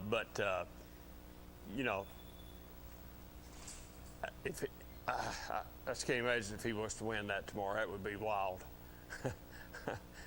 Yeah, I mean that would be unreal. Okay, if he won that tomorrow. So we'd never hear the end of it. You do realize that, don't you? Never hear the end of it. He also won. Did he tell you he won Breakout Knoxville too? So yeah, he won something. And he won tickets to Breakout Knoxville. Well, he didn't tell me that. He just said he got a free oil change, and then Eric Ainge didn't have much to do with him after he showed the tattoo that he's a big Florida Gator fan. said he asked Eric Ainge, you know, you had a great pro career. And said, Ainge, what do you mean? He said, man, as a backup. He said, you had a great career. He said, did you even take a snap in any NFL games? And he said, Ainge told him, yeah, 19. I took 19 snaps. So that was worth $19 million. Yeah, well, that's what I'm saying. If you think about it, the backups make some good. They make good money. So I was told on Ask Pat Ryan. Yeah, prime example right there. You're right. So I was told tonight there was 2 plays. I know the 2 plays that everybody's talking about, and I've watched the replays that you were showing. They said he wasn't in the end zone. No, he wasn't. I agree with you 100%. Yeah. But the offsides play, they said the official had never put the ball in play. I couldn't figure that one out because the clock had started. The umpire wasn't standing over the ball. The kid from Lenore City was 5 yards behind the line, the wrong side of the ball. You're right. And they snap it. He spikes it, and they said no play because it wasn't set yet. But yet clock was running. So they stopped the clock to move the chains. If the chains hadn't been moved yet, that's one thing. But they had been moved. I mean, they were moving them, and they'd started the clock. So they start the clock now before the chains are even set. I don't know if you've noticed that. I haven't paid much attention to it. Yeah, no, they do. I haven't. I don't know what. I don't know if it's who has to be. Maybe the down marker has to be there and spot, to spot it before the chains. I don't know what, but they do start it early now. Wow. So I don't know. Maybe that's correct. Maybe they didn't start it, but what you said, what you're saying, sounds to me like it was a go. So I mean. I guess it's just ever how you want to argue it, I guess. Well, maybe. I mean, it would have been 5 yards, but the very next play is the one that Keith makes where he goes to the end zone and just happened to spin around backwards to, protect the ball, got hit from behind or from the side, helmet on the ball, knocked it loose. And he was in the end zone, but the ball was back here. Yeah, the ball had never crossed the planes yet. So I would have thought. I sort of thought when he ran, and you could see as you're watching the game, you see him going. You see that he might be going to get, but y'all see 3 Lenore City players barreling in on him. So I thought he's going to take a dive for it. And he's going to go low, and he'll get in. He'll just get in. If not, he'll be on the 1 yard line. Now, Lenore City got a touchdown. That shouldn't have been a touchdown. Right. And I just now thought of that after sitting here for an hour and something. So, but the North City got a touchdown on the block punt. It was. He recovered the ball on. Well, his knees were down on the 1. 1-1. And then he just kind of flopped into the end zone, and they gave him the touchdown. They might have went ahead and scored eventually anyway, being on the 1. Go ahead, caller. You're on the air. I'm over there. Go ahead, caller. All right. Mr. Queener, Jasper Young, WISH calling in tonight. What are you doing, Jasper? Brother, I know it was a tough night at Clinton. I tell you what, I feel for the kids and seeing them come out of the locker room. I think it was just devastating to all of the kids, but I just want to let them know that I'm proud of them. I still think they got a lot of fight in them. They haven't given up. They have nothing to be ashamed of. So. You're about the third caller that's called and said about the same thing about Clinton tonight. It's a shame it got beat, but it happened. But Coach Keith was devastated. Just devastated. Devastated. I mean, and he was taking the blame for the loss. But I mean, I don't know. It was tough on him. Yeah, it was tough. Hard loss tonight, Jasper. Hard loss tonight. It definitely was, but hey, there's next week we can rebound. We got open date next week, I believe. And then correct. It's home and finishing up with Carnes.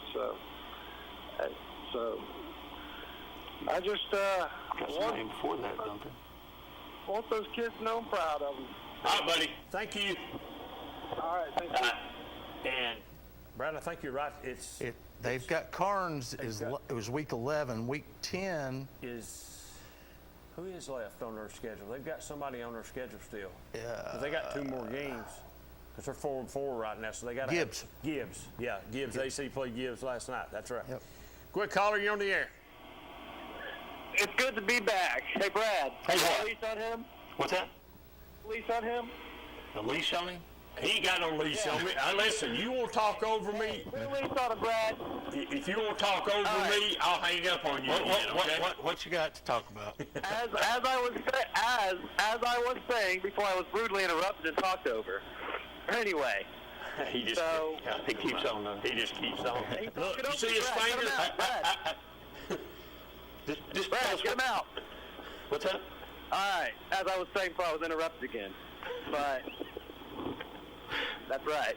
So anyway. You don't think I'll hang up on you as Brad said? Just go ahead and tell us what you got to talk about. Brad, he's still talking over me. You got to get your throw on him. He's a power freak. That was me talking. Anyways, as I was saying, so yeah, the game was just very bad. It was ugly. There's no way around it. I think a lot of Oak Ridge people could tell you it was embarrassing.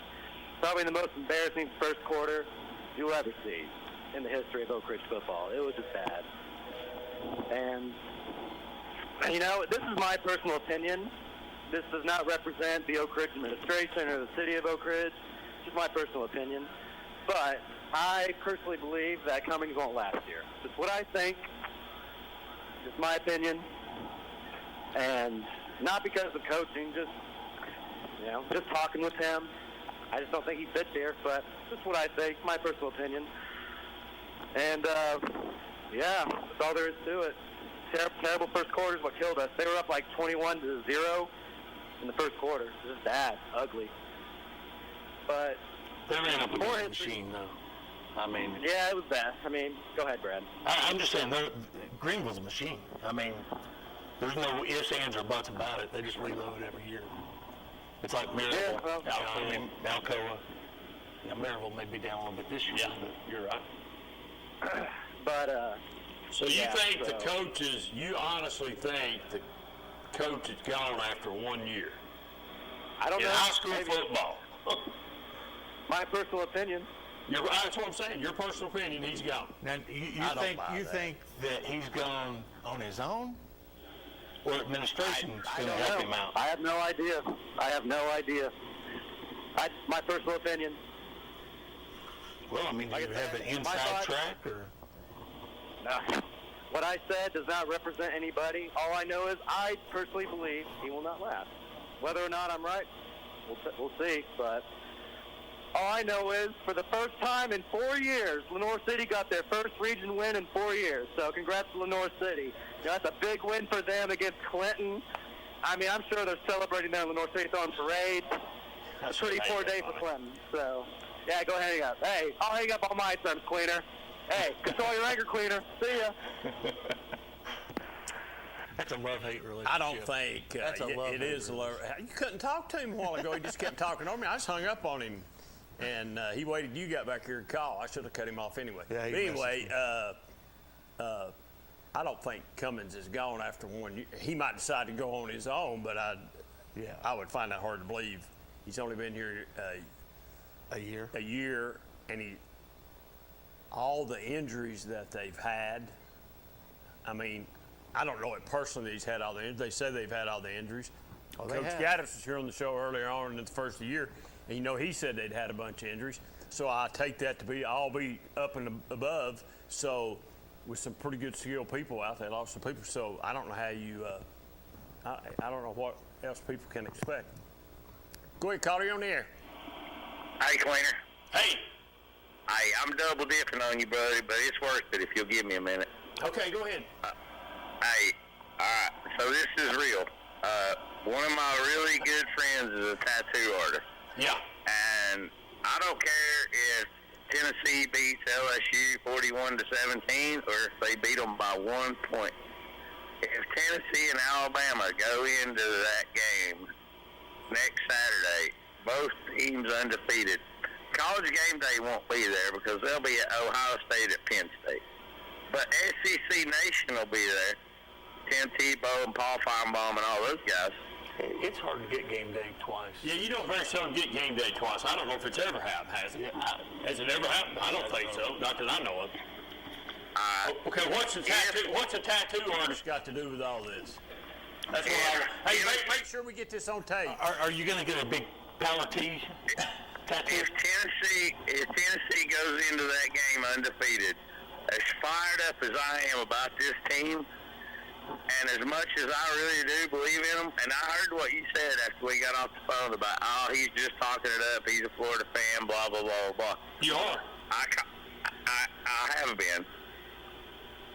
I will get a circle with a line through it over my Gator tattoo. Okay. What's on that? Campus. On campus?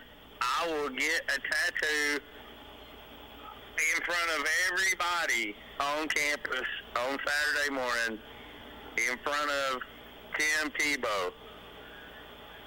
I will get my Gator crossed over, and then I'll get a power T on my other arm. Well, why don't you do better than that instead of putting it on your arm? Why don't you put it on your cheek? Right below your eye. Because I'd like to have gainful employment, sir. I heard that. All right, man, we got it on tape. I don't know if Tennessee's going to be undefeated or not, but we got it on tape. Hey, I'm just telling you, it's real. I made the deal. If they're both undefeated next Saturday, I will go. And he told me, he was like, I'll bring my equipment with me. We'll do it there. I was like, all right, we'll do it. And I'm sure that'll get on ESPN. But whatever. Okay. It is what it is. Okay. All right. But You'll get on something. You'll be on the SEC network. Yeah. There you go. But and we'll put you on Channel 12.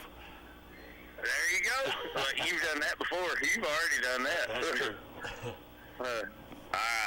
Hey, guess who our game of the week is next week? Oh, please tell me it's Olive Springs. It's your favorite team. Your favorite team. Who's my favorite team? Well, you know who your favorite team is. Just go ahead and say it. I know who my least favorite team is. Who's your least favorite? Warburg. And Chandler cheated. He put up the graphic there. Yeah, I saw it. I didn't look. I'm on the phone with you, sir. I can't look at anything. Oh, okay. Well, that's your favorite team. I can tell you. I don't care who they're playing. I'm for the other team. They're playing Rockwood. Come on, Rockwood, baby! Woo! Let's go! Ain't half 100 on them, Rockwood. Come on, baby! Shut them out. 50-0. Whew. Man. That ain't no joke. Okay. Come on, Rockwood. Woo-hoo-hoo. 70-0. I'll go 7. No, I'm going to call it. I'm going to say 63-6. 63-6. I remember that too then. I'm calling it 63-6. Rockwood blows out Wahlberg. Oh, I do have the Bobcats at matter of fact, the last 2 weeks we've got Oliver Springs. Got them at Coalfield and then at Midway. Coalfield and Midway. They didn't have much of a choice on home games this year. They only had 3 home games. That Oliver Springs Midway game might be a ball game. Well, you know, Oliver Springs has won, I think, 4 in a row. Well, they ain't going to beat Coalfield. But still, they're in second place. Yeah. If they lose. Right now, they're tied for first. So? Well, actually, Coalfield has more region wins. More region wins but right now. They're still, both of them are undefeated. Yeah, but my point, well, what I was saying, the way Oliver Springs started off, I mean, I think they lost 3 or 4 in a row, and then they come back and won 4 in a row, and they're really playing, I think they're probably playing their best football game, right now. Who'd they lose to, though? Kingston and what? It don't matter. They was playing teams outside the region that... But they got it squared away. They're good. They ain't Coalfield good. Well, I don't know that. I'm not seeing either team play. And Coalfield ain't Gordonsville good. Obviously. That's correct. Or South Pittsburgh. Yeah. We're over on that one. Yep. Well, and we're At least we continue. beat Gordonsville a couple of times. Yeah. But But South I Pitt mean, we've we're never going to beat. continue. We're going to continue to be over unless they decide to start running the football in the first half and quit throwing those 20-yard passes to the sidelines that the wide receivers keep dropping and getting tackled 1 yard from the line of scrimmage. That's the stupidest play calling I've ever seen in my life. I'm sorry. Hey, Jackson Wilson, I love you, but it is what it is.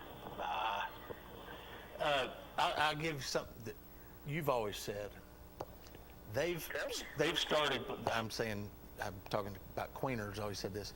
They've started playing Gordonsville on a regular, all right, but still haven't picked up South Pitt on a regular basis to try to get over that, mystique of playing South Pitt in the playoffs. Right, I agree with you. So I think if they I would schedule them in the regular season. Yeah, that's what Queeners has That's said what for we've always years. said. Go ahead and play him. Just play him. Go ahead and play them. Play them. Get it over with. Yeah. Eventually, we're going to get a win against. Yeah. I think that's what Anderson. Hey, I think that's what Anderson County ought to do with Elizabethton and Greenville. They did it with Elizabethton this year, not Greenville. They need to get Greenville on the schedule. Well, they had Greenville a couple of years ago. Did they have? That's Yeah. right. They did. You're Yeah. right. They did. You're correct. Yep. I'll take that back. The last time Coalfield played South Pitt, it was at Coalfield, if I remember correctly. No. And I want to say, okay, then the time before that. The last time they played was They played Hampton the week before and got like 4 starters ejected from the game against Lookout Valley. It was Lookout Valley. Lookout Valley? Yep. Okay. If they would have been able to have full capacity on the schedule against South Pitt, Well, they didn't have their coach that game either. But that was their best chance to win that. Yep. And that just they pooped the bed on that one. Yeah, you remember Coach Henry was out that game as well. He was ejected as well. That's right. So, but the last time we played them was the last game that Coach Henry coached. Yeah. Was down at South Pitt. Down at South Pitt. Right. It's a hard team to beat. All right, buddy. See. I'm gonna watch the rest of the show. I promise you won't hear no more from me tonight. Hey, go Vols, baby! 41-17, baby! Woo! Let's go! All right, see, man. Who's the Gators play tomorrow? I have no idea. I don't either.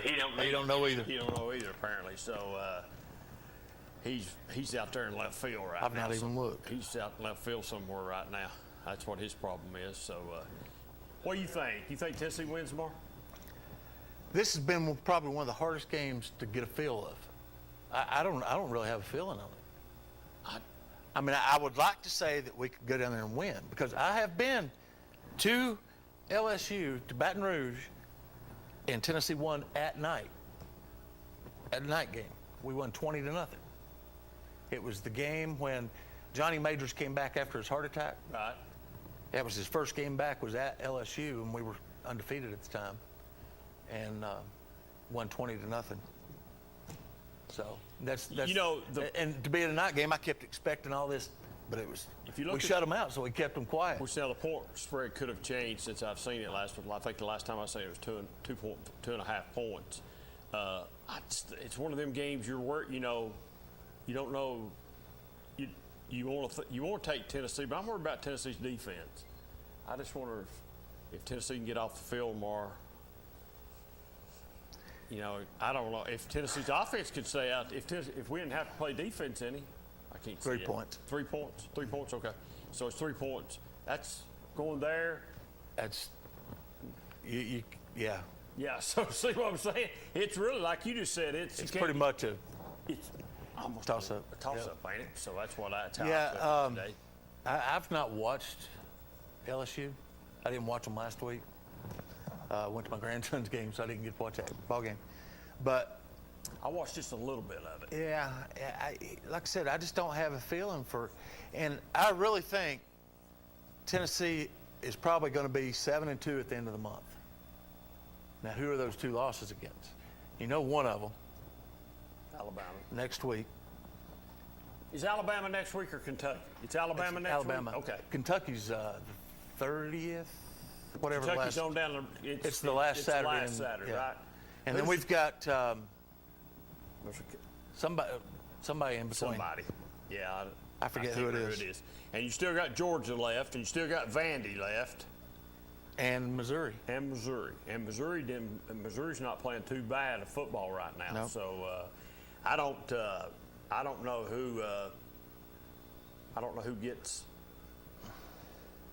And Georgia didn't look too good last week for a little while there. Tennessee Martin. Yeah, Tennessee. That's homecoming probably, I bet, isn't it? Yeah, and then you still got South Carolina. You got Missouri, South Carolina, Vanderbilt. You got Kentucky, Georgia, and then Missouri, Tennessee, Missouri, South Carolina, and Vanderbilt.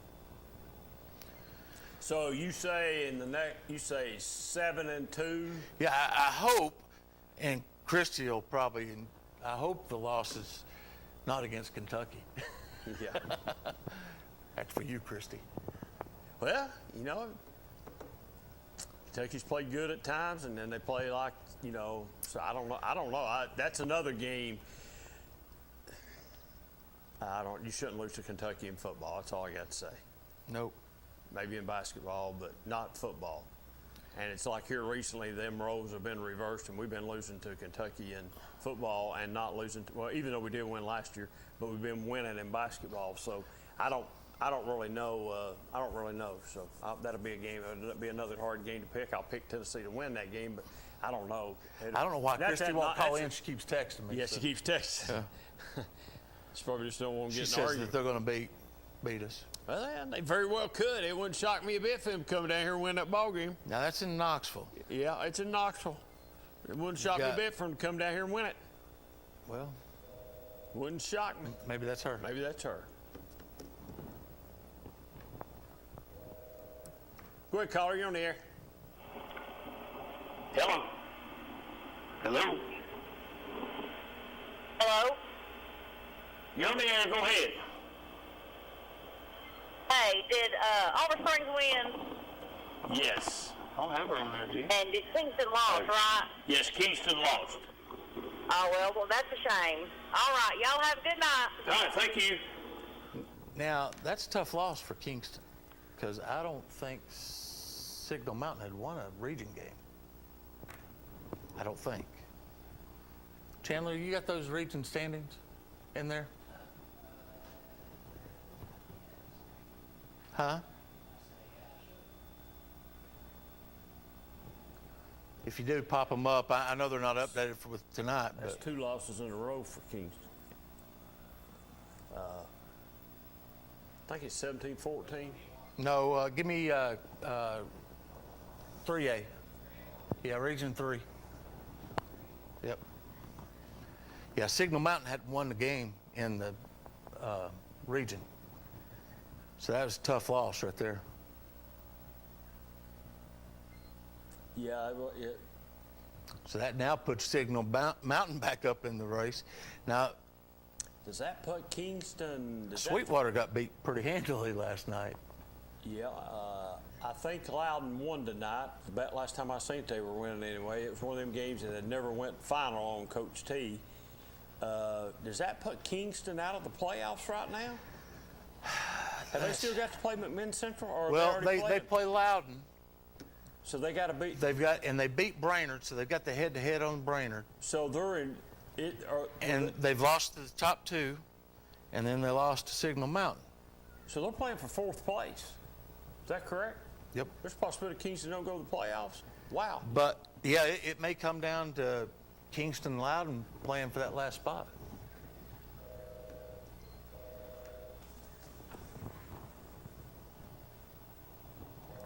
Let's go ahead. Go ahead, caller. You're on the air. Well, hello there. There she is.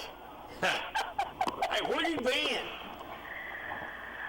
I've been sick and tired and worn out. That's where I've been. Sick and tired of what? Yeah. Junior? You've been sick and tired of Junior. Sick and tired of Junior. Well. Well. No, we went to the ball game last week, and we went to the ball game this week. Well, you just don't talk. Matter of fact, every game we went to, Oliver Springs has won. So you've been to 4? Yep. Yeah. Or is that right? 4? Yeah, they've won 4 in a row. Yeah. They've won 4 in a row now. They sure have. They've turned their season way around. Now you should have been at the Kingston game. No. And I tell you, that Kingston score is not indicative of that game. Because Oliver Springs had they were having a hard time adjusting offensively, and they turned the ball over a few times and gave Kingston short field.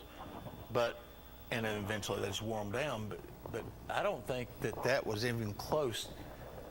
The final score being how close the game was.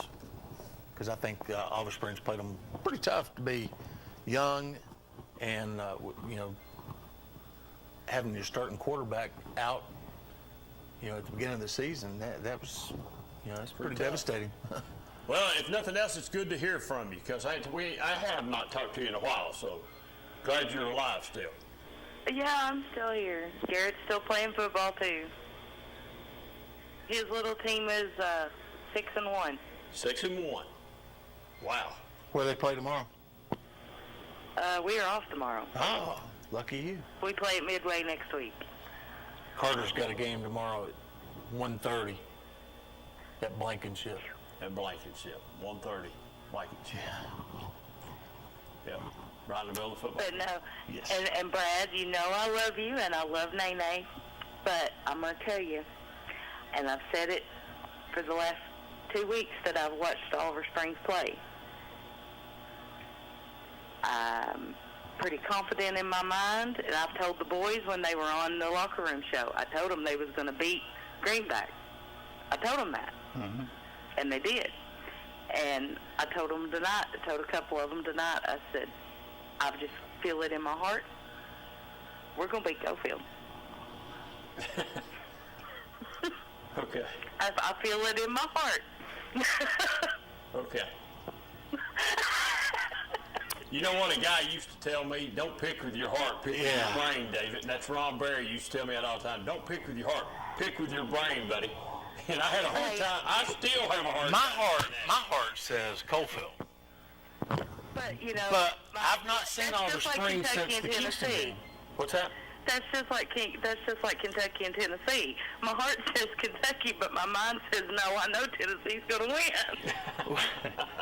But see, I've not seen, and Oliver Springs has completely changed their offense. I guess they're in the wishbone now. Yes. Oh, they're in the wishbone. Yeah, and they're playing pretty good. They're very young, so if they don't get them this year, next year, I would pretty much bet Oliver Springs. In a couple years. Coalfield's graduating a lot of people. Oh, yeah. And plus us having two of our main seniors out.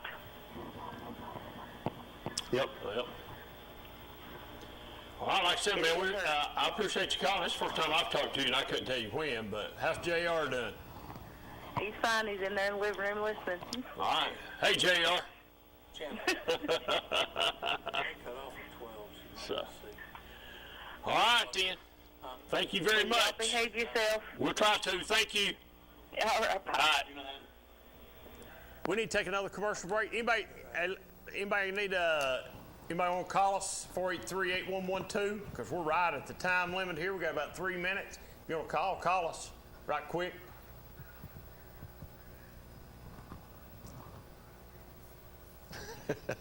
Or give us a break. Yeah, give us a break. I need to call, make sure.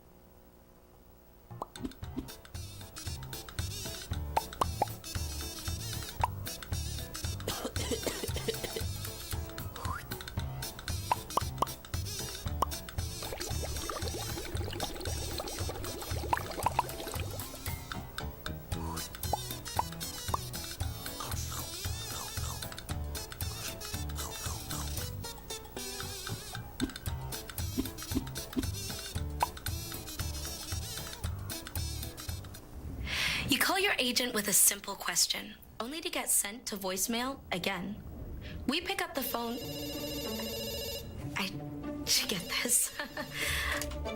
Hello, this is Sam. How can I help you? Like I said, we pick up the phone because it's ringing. That's simple human sense. Ask Griffin Insurance Agency in Kingston if auto owners make sense for you. Hello, this is Sam. Evans Mortuary has been serving the needs of families in and around Roane County since 1976. As established members of our hometown community, we understand the security of dealing with people you know you can trust. We build our reputation on this trust. The Evans family appreciates the confidence the community has expressed in us over the years and will constantly strive to earn that favor. Evans Mortuary, 805 North Gateway. Make this spring all about enjoying the experience. When you ride on your new Ferris commercial mower featuring patented suspension technology, you'll have more than freshly manicured grass. You'll experience productivity and comfort like never before. And because you won't be slowing down for those rough spots, you'll mow more lawn in less time. Ferris, experience suspension. Your local Ferris dealer is S.L. Bowman & Sons, 524 North Front Street in Rockwood. Call 865-354-0600.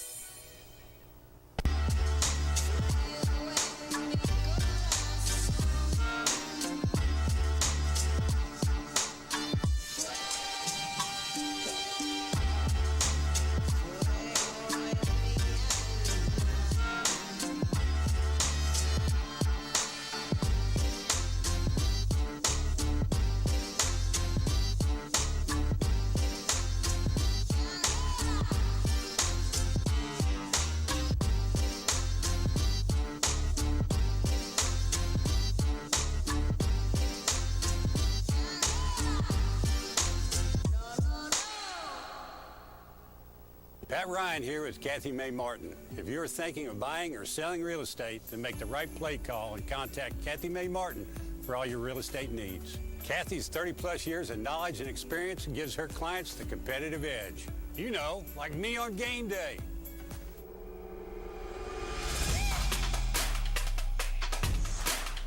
Kick is up and it's good. Kathy Mae Martin for all your real estate needs. 1952.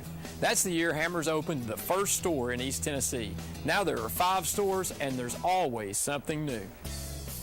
Like in Hammers' popular ladies boutique department, you'll find the lowest price possible on new arrivals every week. Find similar deals in the men's department and the expanded rug department. Plus, special purchases always offer surprise savings. You never know what you'll find next at Hammers. On-Site Care, now located in Kingston, is accepting new patients. Nurse practitioner Candace Templeton has over 25 years of healthcare experience in offering management of chronic care conditions. On-Site Care offers free sports physicals for established patients. Plus, On-Site Care offers hormone replacement therapy with compounded pellets. On-Site Care accepts most major insurance plans and offers affordable self-pay options as well. Call 865-285-9588 to schedule an appointment at On-Site Care. A college degree can't be earned in just one day, but can be achieved by doing our best together, just one day at a time. From getting a great start with your Roan State Success Coach, to learning together in the classroom, accessing free tutoring in the Learning Center, and working one-on-one with your instructors. Together, we succeed, one day at a time. Oh, and free tuition helps. So apply at roanstate.edu now, and let's succeed together. Welcome back to the Free Medical Clinic Friday Night Scoreboard. Appreciate Brad coming in here and helping me out here at the last minute. But, hey, you mentioned something a while ago, and we got off with crazy Eric. Maryville. Maryville's got a couple games left on their schedule that could be losses. West and McMinn, whoever. Yeah. It's whoever it is. When's the last? And I thought I heard today the last time Maryville went 6-4 was like in 2000 maybe or something like that. Well, I know the first year Quarles was there that he lost 3 or 4 at the beginning of the season and then went on to run one state championship. Right, went on to run one state championship. So I can't remember exactly how many it was he lost. Are we seeing the starting of a downhill slide for Maryville? Yeah, I don't know. It could be that some athletes are now going to Alcoa instead of to Maryville. I don't know. Could be. You could be right. So I just thought it was interesting. And I know the enrollment came out last week, and Alcoa has climbed pretty high. It used to be they were playing up right. in 3A. Well, they're a solid 3A now. They're almost close to 4. They're getting closer to 4A. So I'm surprised they haven't moved up. They may eventually. It'd be interesting to see them in Greenville play. I wish that'd be on the schedule somewhere down the road. That would be interesting. All right, before we get out of here, you think Tennessee wins tomorrow? I'm hoping they do. Like I said, I have not had a feeling either way, and it's crazy. And normally I do. Here's what I just think Tennessee. We're due a bad game, and that's what's sad. That's what's scary. I just think Tennessee's offense might not put the points on the board. Can Tennessee win a game if it's just 21-7? If Tennessee only scores 21 points, can they win tomorrow? They have to score in the 30s or 40s to win. See, that's just it. I don't think Tennessee's defense can save them. I mean, they can't get off the field. They have a hard time getting off the field. It don't take much to get off the field. Just get off the field. Right. Just you don't have to do it every time, but do it. We got the 13th pass defense in the SEC. we got everything else on the offense. If you just look number at 1 or 2 in offense. The offense is great, but the other side is horrible. So, I mean, I don't know. It's confusing right now, but the point spread's got me confused, and it's a game that probably Tennessee should not win going to LSU. If you look at, let's just go history. Yes. Says you don't win that game. Okay. And in the past few years also, the West has been stronger than the East anyway. So to lead us in a little bit to next week on the college portion of it, so if Tennessee beats LSU and Alabama's in Knoxville, and yes, I'm crazy for asking you this question, does Tennessee have a chance? Just a slim chance. Is there a slim if the quarterback is still hurt? I was going to say, with Young. Yeah, Bryce Young out. It's not, you don't know. Brad Jones said it, folks. Matter of fact, I was talking to Coach Keith tonight, and he was saying that they don't know who's going to be the quarterback tomorrow. They don't know how well he's going to respond. The backup quarterback's going to be just freshman. And he says that shouldn't give your secrets away here, Coach, but he says that if they're saying, it's a sprain or something, he said it could probably be a separation of his shoulder. It's probably a lot worse than what they're. And he could be out for a while. That's what I'm saying. If Alabama comes in here limping. Now, what he said though also is that this quarterback is the quarterback that they really want. They went out and got him hard. Fought for him hard. That this could be his last year anyway. So, it could be that he says that he may never see the field again. I said a Heisman Trophy winner may not see the field again. He said may not. That'd be something else. Yeah. I don't think Bryce Young. I don't think he's an NFL quarterback. I think he's too small. I just think he's too small. I think he'll be like Tua down at Miami. He'll take too much of a beating. I just wonder if Tua's ever on the field again after the concussions that he's had and what's happened. Listen, I've never seen that happen to anybody like that. And just to be honest with you, it's pretty scary. Mm-hmm. If you just look at it and see it, whether you like Alabama or not, whether he's come, but that's pretty scary to know that's a pretty tough. Mm-hmm. That's a pretty tough lick, man. That's a pretty severe. I don't concussion. know if he's back this year. Well, that's what I'm saying. And he may not, like I said, he may not ever be back. He may not be. You hate that, but anyway. Yep. All right, folks, the game of the week next week, Wartburg at Rockwood, right? Wartburg at Rockwood. Man, that's Eric's favorite team, Wartburg. He loves them, and, kickoff down there, it's live at 7 p.m. Is that 7:30 kickoff? 7:30 kickoff. 7:30 kickoff. We're live at 7. We got so many different times with kickoffs at 7. Well, the only time that we do 7 is we did Coalfield at 7, but that was because it was a Thursday night game. Thursday night game? And they wanted to, I guess, get out school night. School night and get back in.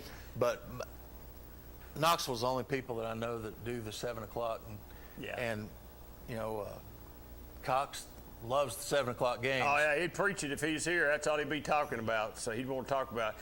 So get out and catch that game next week. Wartburg at Rockwood, and a lot of people off next week. Clinton's off next week. Anderson County's off next week, but we can make up for it with Alabama. Brad's already predicted Tennessee to beat Alabama, I think, here at Roundabout Way, didn't you?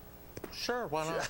Hey, we'll be right back here next Friday night on the Free Medical Clinic Friday Night Scoreboard. We appreciate those people sponsoring us. Hey, and thank our sponsor here, one of our sponsors tonight in the football game, too. Oh, man, that's no big deal to do, man. I love this place down here. It's I can't get away from it, man. Channel 12. Well, the people don't, and I say this all the time, people don't know what you've put into it in the years and where you've brought it from to. You've made so much improvement in the TV games, and they just don't realize how hard it is. They don't think it's not like coming here and doing the Friday Night Scoreboard. This is easy to do. It's really hard to do a live football game. It's really hard for you to produce that thing and get it back here and get it out to all the homes in Anderson County and no glitches, period. Yeah. If they only knew how you was doing it, that's what I'm saying. And that has changed so much. I can tell you from watching the games at the house, the way it used to be, because I'd always ask you, Brad, how come the tape version looks better than the live version? Yep. But now you don't tell a lot of difference. Well, actually, the tape version we record live. See? It's recorded out, from our feed here. All right. So. See you next Friday night here on the Free Medical Clinic Friday Night Scoreboard. Have a good weekend. Replay coming up. Go Vols, replay coming. We should never lose sight of our health. To keep moving forward, let's not forget everything we've learned. Limit the salty food options. Make your own daily exercise routine. And always receive regular.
We are the Clinton High School cheerleaders here at ORUD, warming up for tonight's big game. Ready? G-O, go, Dragons go! G-O, go, Dragons go! G-O, go, Dragons go! ORUD has exciting new appliance incentives to offer your family. Buy appliances and get rewarded. It's as simple as that. Learn more about how much you can save at ORUD.org. You can save over $1,000 on your annual utility bills when you make the switch to natural gas for heating, cooking, and clothes drying. Natural gas is affordable, reliable, and safe.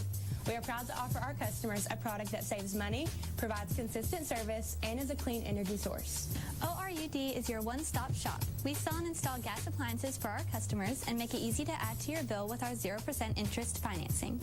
You can make the game-winning play by switching to natural gas this football season. ORUD is your affordable energy choice. Let's go!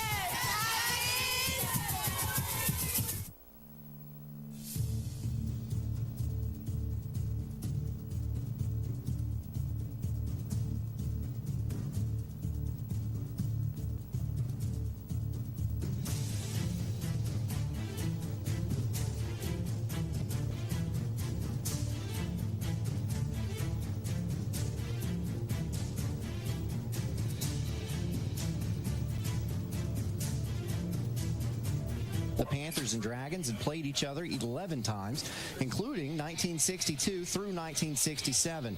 It was a competitive matchup as Lenoir City won 6 of those games to Clinton's 4, with the team sharing a tie in the first meeting ever in 1947. But then it took from 1967 to 1997 before they'd meet again, always finding themselves outside each other's district or region, with Clinton being the bigger school.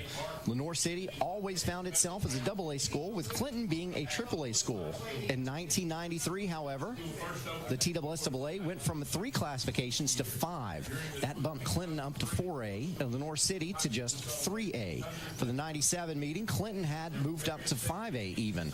Clinton won a non-region game in the 97 and 98 years, and the teams wouldn't meet again until 2005. In that year, a reclassification made the school's region opponents, with Lenoir City making the jump to 4A. The Panthers won that first matchup in 2005, but Clinton would get revenge, winning 23-20 in 2006, while also piling up wins in 2007 and 2008 as well.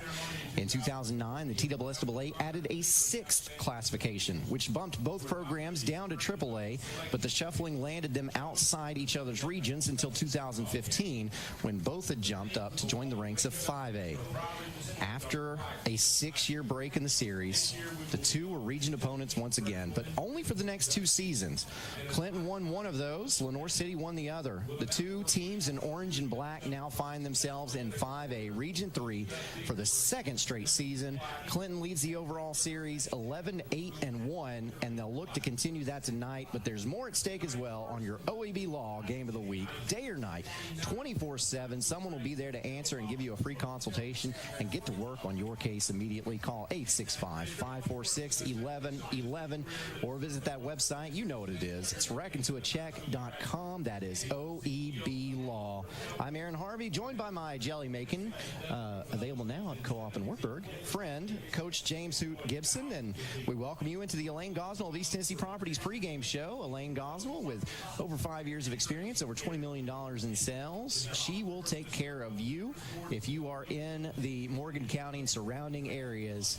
And when I say that, I mean that. Cumberland County, Meigs County, Roane County, Anderson County, Cumberland County, the whole lot. She goes about everywhere. She really does, and I've seen just this week she helped multiple families in our area find the absolute destination of their dreams here in East Tennessee. So guys, if you're out there and you need any assistance at all when it comes to realty, give Elaine Walden a phone call on the screen there, 423-334-0070 or 423-619-6748. We're going to have that on the screen for most of our pregame, as she is the pregame sponsor. So go ahead and take a photo of that. That way you'll have that when you need it. If you're looking right now, then great. Take a screenshot, take a photo of it. You'll have it. If you're not looking, but you think you will be soon, there you go. Take a photo. Give her a call, guys, because I promise you her phone rings off the hook. If you've got a house for sale, a commercial property for sale, if you're thinking about putting a piece of property up for sale, you need to give Elaine Walden at East Tennessee Properties a phone call. She can help navigate that process for you and lead you to success. So I had a really good history lesson coming into this. Did you know all that? Know all what? Lenoir City and Clinton, how they've not met up, even though they're only 32 miles apart. No, that was really, no. I never knew that. I've not watched a lot of Lenoir City football, and I'm excited. This is my first time actually getting to cover Lenoir City. Coaching college football, I was never even had the opportunity to recruit Lenoir City much. So this is my first experience with Lenoir City. Well, you might not have wanted to recruit them because they've not been very good for a while. But you know what? They've improved now. And it's hard to tell, though, when you look at that 1-5 record. But if you compare it to last year and you take into account that the Panthers led over Carnes last week 36-35 before the Beavers knocked through a 38-yard field goal with just 58 seconds left to escape with that win. That said, it's a team that's been knocked out of playoff contention and hasn't won a region game since 2018. That's what's on the line tonight. From a coach's standpoint, is it hard to keep the team motivated knowing that now? It really is hard when you get pounded week in, week out, but This North City team is a little bit better than what the record shows. 3 ball games, they were toss of a coin. It could have went either way. So this team is better than what their record shows. So Clinton could have their hands full tonight if this Lenore City team shows up. Well, speaking of Clinton, they suffered heartbreak last week as well. On Rivalry Thursday, the Dragons lost a crucial region game to Campbell County in overtime, 54-48, after also surrendering a 36-35 lead in the fourth quarter. Isn't that strange? Both teams that are going to meet tonight on the field had a 36-35 lead in the fourth quarter, and both of those teams lost. Well, in order to make the playoffs, Coach Darrell Keith's team has to win tonight and then win in Week 11 against Carnes to have a chance at the playoffs. It's not gone the way the Clinton fans had expected, and the players have to be disappointed as well. So what's the motivation look like in that locker room? Well, they hold their own destiny in their hands. It's within their control. Perform at the best of their abilities or go sit at home during the playoffs. This Clinton team has had a lot of bad breaks, but I think they are going to be very hungry tonight, and I think we're going to see a fired-up bunch of Dragons. Yeah, and it's homecoming here tonight. The festivities have already taken place. They did that in pregame, but so it's a big night. There are a lot of people here. We had to park 3 miles away, not literally, and we've got Hall of Fame inductions going on the field right now. So it's a big special night for the Clinton Dragons. So this isn't the only thing going on in the area. As you know, we like to preview some of the stuff going on around the area as well. We'll do that, and we'll preview this game in just a moment. But you are tuned in right now to the Elaine Walden of East Tennessee Properties pregame show. Football is back, and OAB Law is excited for a season full of big hits and those nail-biting near misses. If you've been injured, OAB Law will come to your defense. Call OAB Law and turn your wreck into a check. The Harriman Utility Board works hard to ensure reliable electric power is delivered to our service area. Recurring tree trimming and maintenance is essential to preventing unplanned outages caused by falling trees. HUB crews are constantly at work during the peak growing season and respond rapidly to storm damage. As partners in our community, we urge customers to be aware of the importance of electric line right-of-way management. Find out more about current right-of-way policies at our website, hub-tn.com. Your grandmother's fine china, those trendy sneakers, your collection of hand-carved duck decoys. Auto Owners protects your home. Because, well, somebody should. That's simple human sense. Ask Griffin Insurance Agency in Kingston if auto owners make sense for you. Oh, now you do your job. Pat Ryan here with Kathy May Martin. If you're thinking of buying or selling real estate, then make the right play call and contact Kathy May Martin for all your real estate needs. Kathy's 30-plus years of knowledge and experience gives her clients the competitive edge. Like me on game day.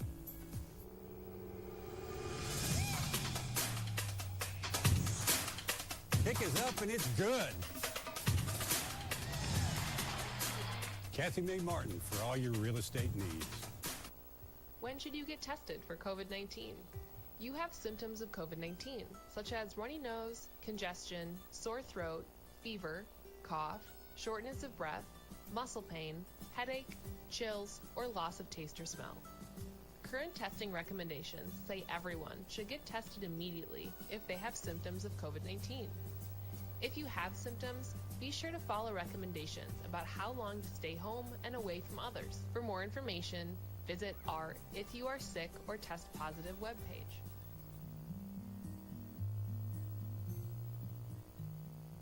"1952. That's the year Hammers opened the first store in East Tennessee. Now there are 5 stores, and there's always something new. Like in Hammers' popular ladies' boutique department, you'll find the lowest price possible on new arrivals every week. Find similar deals in the men's department and the expanded rug department. Plus, special purchases always offer surprise savings. You never know what you'll find next at Hammers.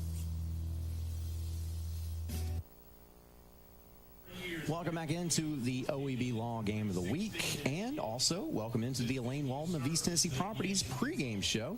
Elaine Walton can help you with all of your real estate needs. If you can see this right now, I guess that you're not viewing this on the internet via, Arkansas or Washington State or some of the other places people have said that they've viewed us from, then she can probably help you. She services a large area in East Tennessee. The number's right there on your screen, 423-619-6748, 423-334-0070. Take a picture of those, take a screenshot of those, and give Elaine a call. She will take care of you. She is, I say this every week, and it always feels weird. She's a nice young lady.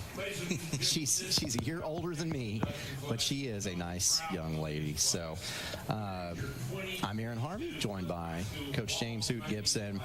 Anderson County keeps rolling. On Rivalry Thursday last night, the Mavericks blew out region foe Gibbs 55-24. Walker Martinez threw for 362 yards and 5 touchdowns. Eli Braden had 6 catches for 204 yards. Went off. And 2 touchdowns. And Bryson Vowell, we know he's good, also hit triple digits, receiving with 102 yards and 2 scores. AC locked up the #1 seed in their region, and it looks more and more like a playoff showdown with Greenville awaits that 3rd round of the playoffs this year, which would also put that game in Anderson County. Am I getting ahead of myself? No, you're not, as AC looks to be in the driver's seat position, and when that matchup happens, it's going to be a crazy environment. I hope we can cover that game. That would be insane.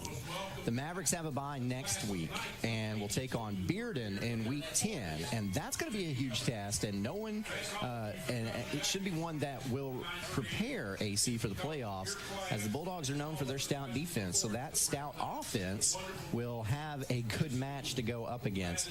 We got to talk about this.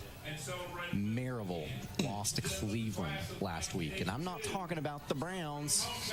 I'm talking about the Cleveland in Tennessee. When Brad Jones said that out loud, you and I did what any sensible person would do. We thought he was lying, or we thought he was wrong, because Maryville's not going to get beat by Cleveland. So both of us grabbed our phones up, and at the same time, we had to verify the information we've been given. And it turns out, Brad's a pretty good dude. He wasn't lying to us at all. Now, previous head coach George Quarles, who finished his Maryville coaching career with an astonishing 250 wins to 16 losses, has been gone since 2016. Derek Hunt took over, and it's not like he's been bad. He's got 2 state titles with the Rebels from 2017 and 2019, but in his 6th season, he's lost to Alcoa and a region opponent, the latter of which hadn't happened since the year 2000.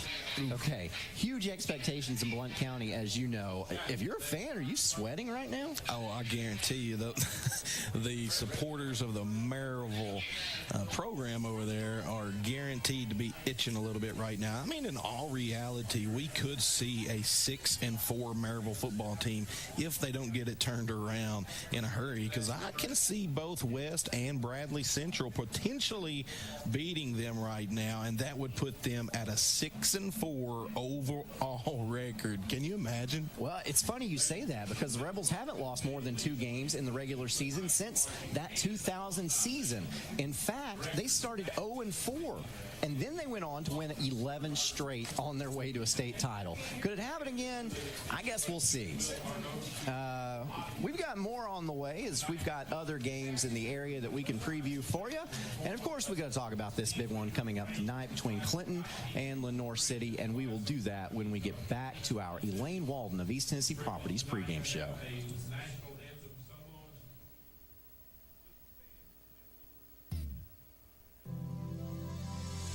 When your champions are always on the go, make sure their journey is safe and reliable. Ray Varner Ford in Clinton can drive you to the next level of performance in this new 2022 Ford Edge all-wheel drive titanium, $47,795. 2022 Ford Mustang GT Coupe, $51,795. 2022 F-150 4x4 Super Crew Power Boost, $53,810. Local you trust, performance you can afford. Ray Varner Ford, your East Tennessee Ford dealership. I-75 exit 122 or shop us online at rayvarnerford.com. We are the Oak Ridge High School cheerleaders here at ORUD warming up for tonight's big game. We are Oak Ridge. We are Oak Ridge. We are Oak Ridge. We are Oak Ridge. ORUD has exciting new appliance incentives to offer your family. Buy appliances and get rewarded. It's as simple as that. Learn more about how much you can save at ORUD.org. You can save over $1,000 on your annual utility bills when you make the switch to natural gas for heating, cooking, and clothes drying. ORUD is your one-stop shop. We sell and install gas appliances for our customers and make it easy to add to your bill with our 0% interest financing. You can make the game-winning play by switching to natural gas this football season. ORUD is your affordable energy choice. Let's go! Let's go, Big Red! Go, Fred!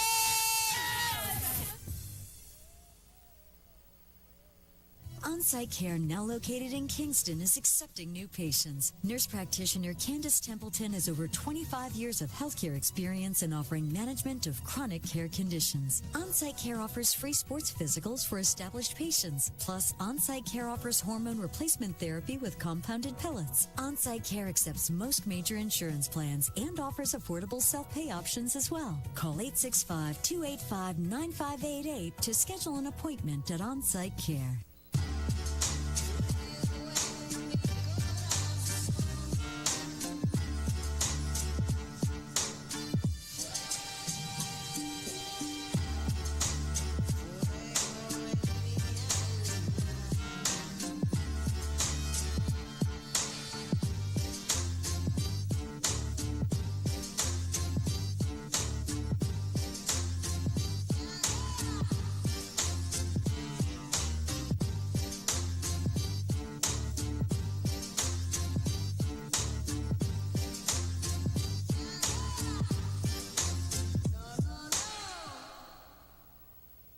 Patterson's Appliances has been helping families like yours find quality home appliances from trusted brands including Whirlpool, Maytag, and KitchenAid for over 55 years. Our knowledgeable appliance specialists know how to outfit your kitchen or laundry room with the right appliances to meet your needs. We service what we sell with our own in-house factory-trained service technicians. And for the DIYers, our parts department is always ready to help customers find the appliance parts they need.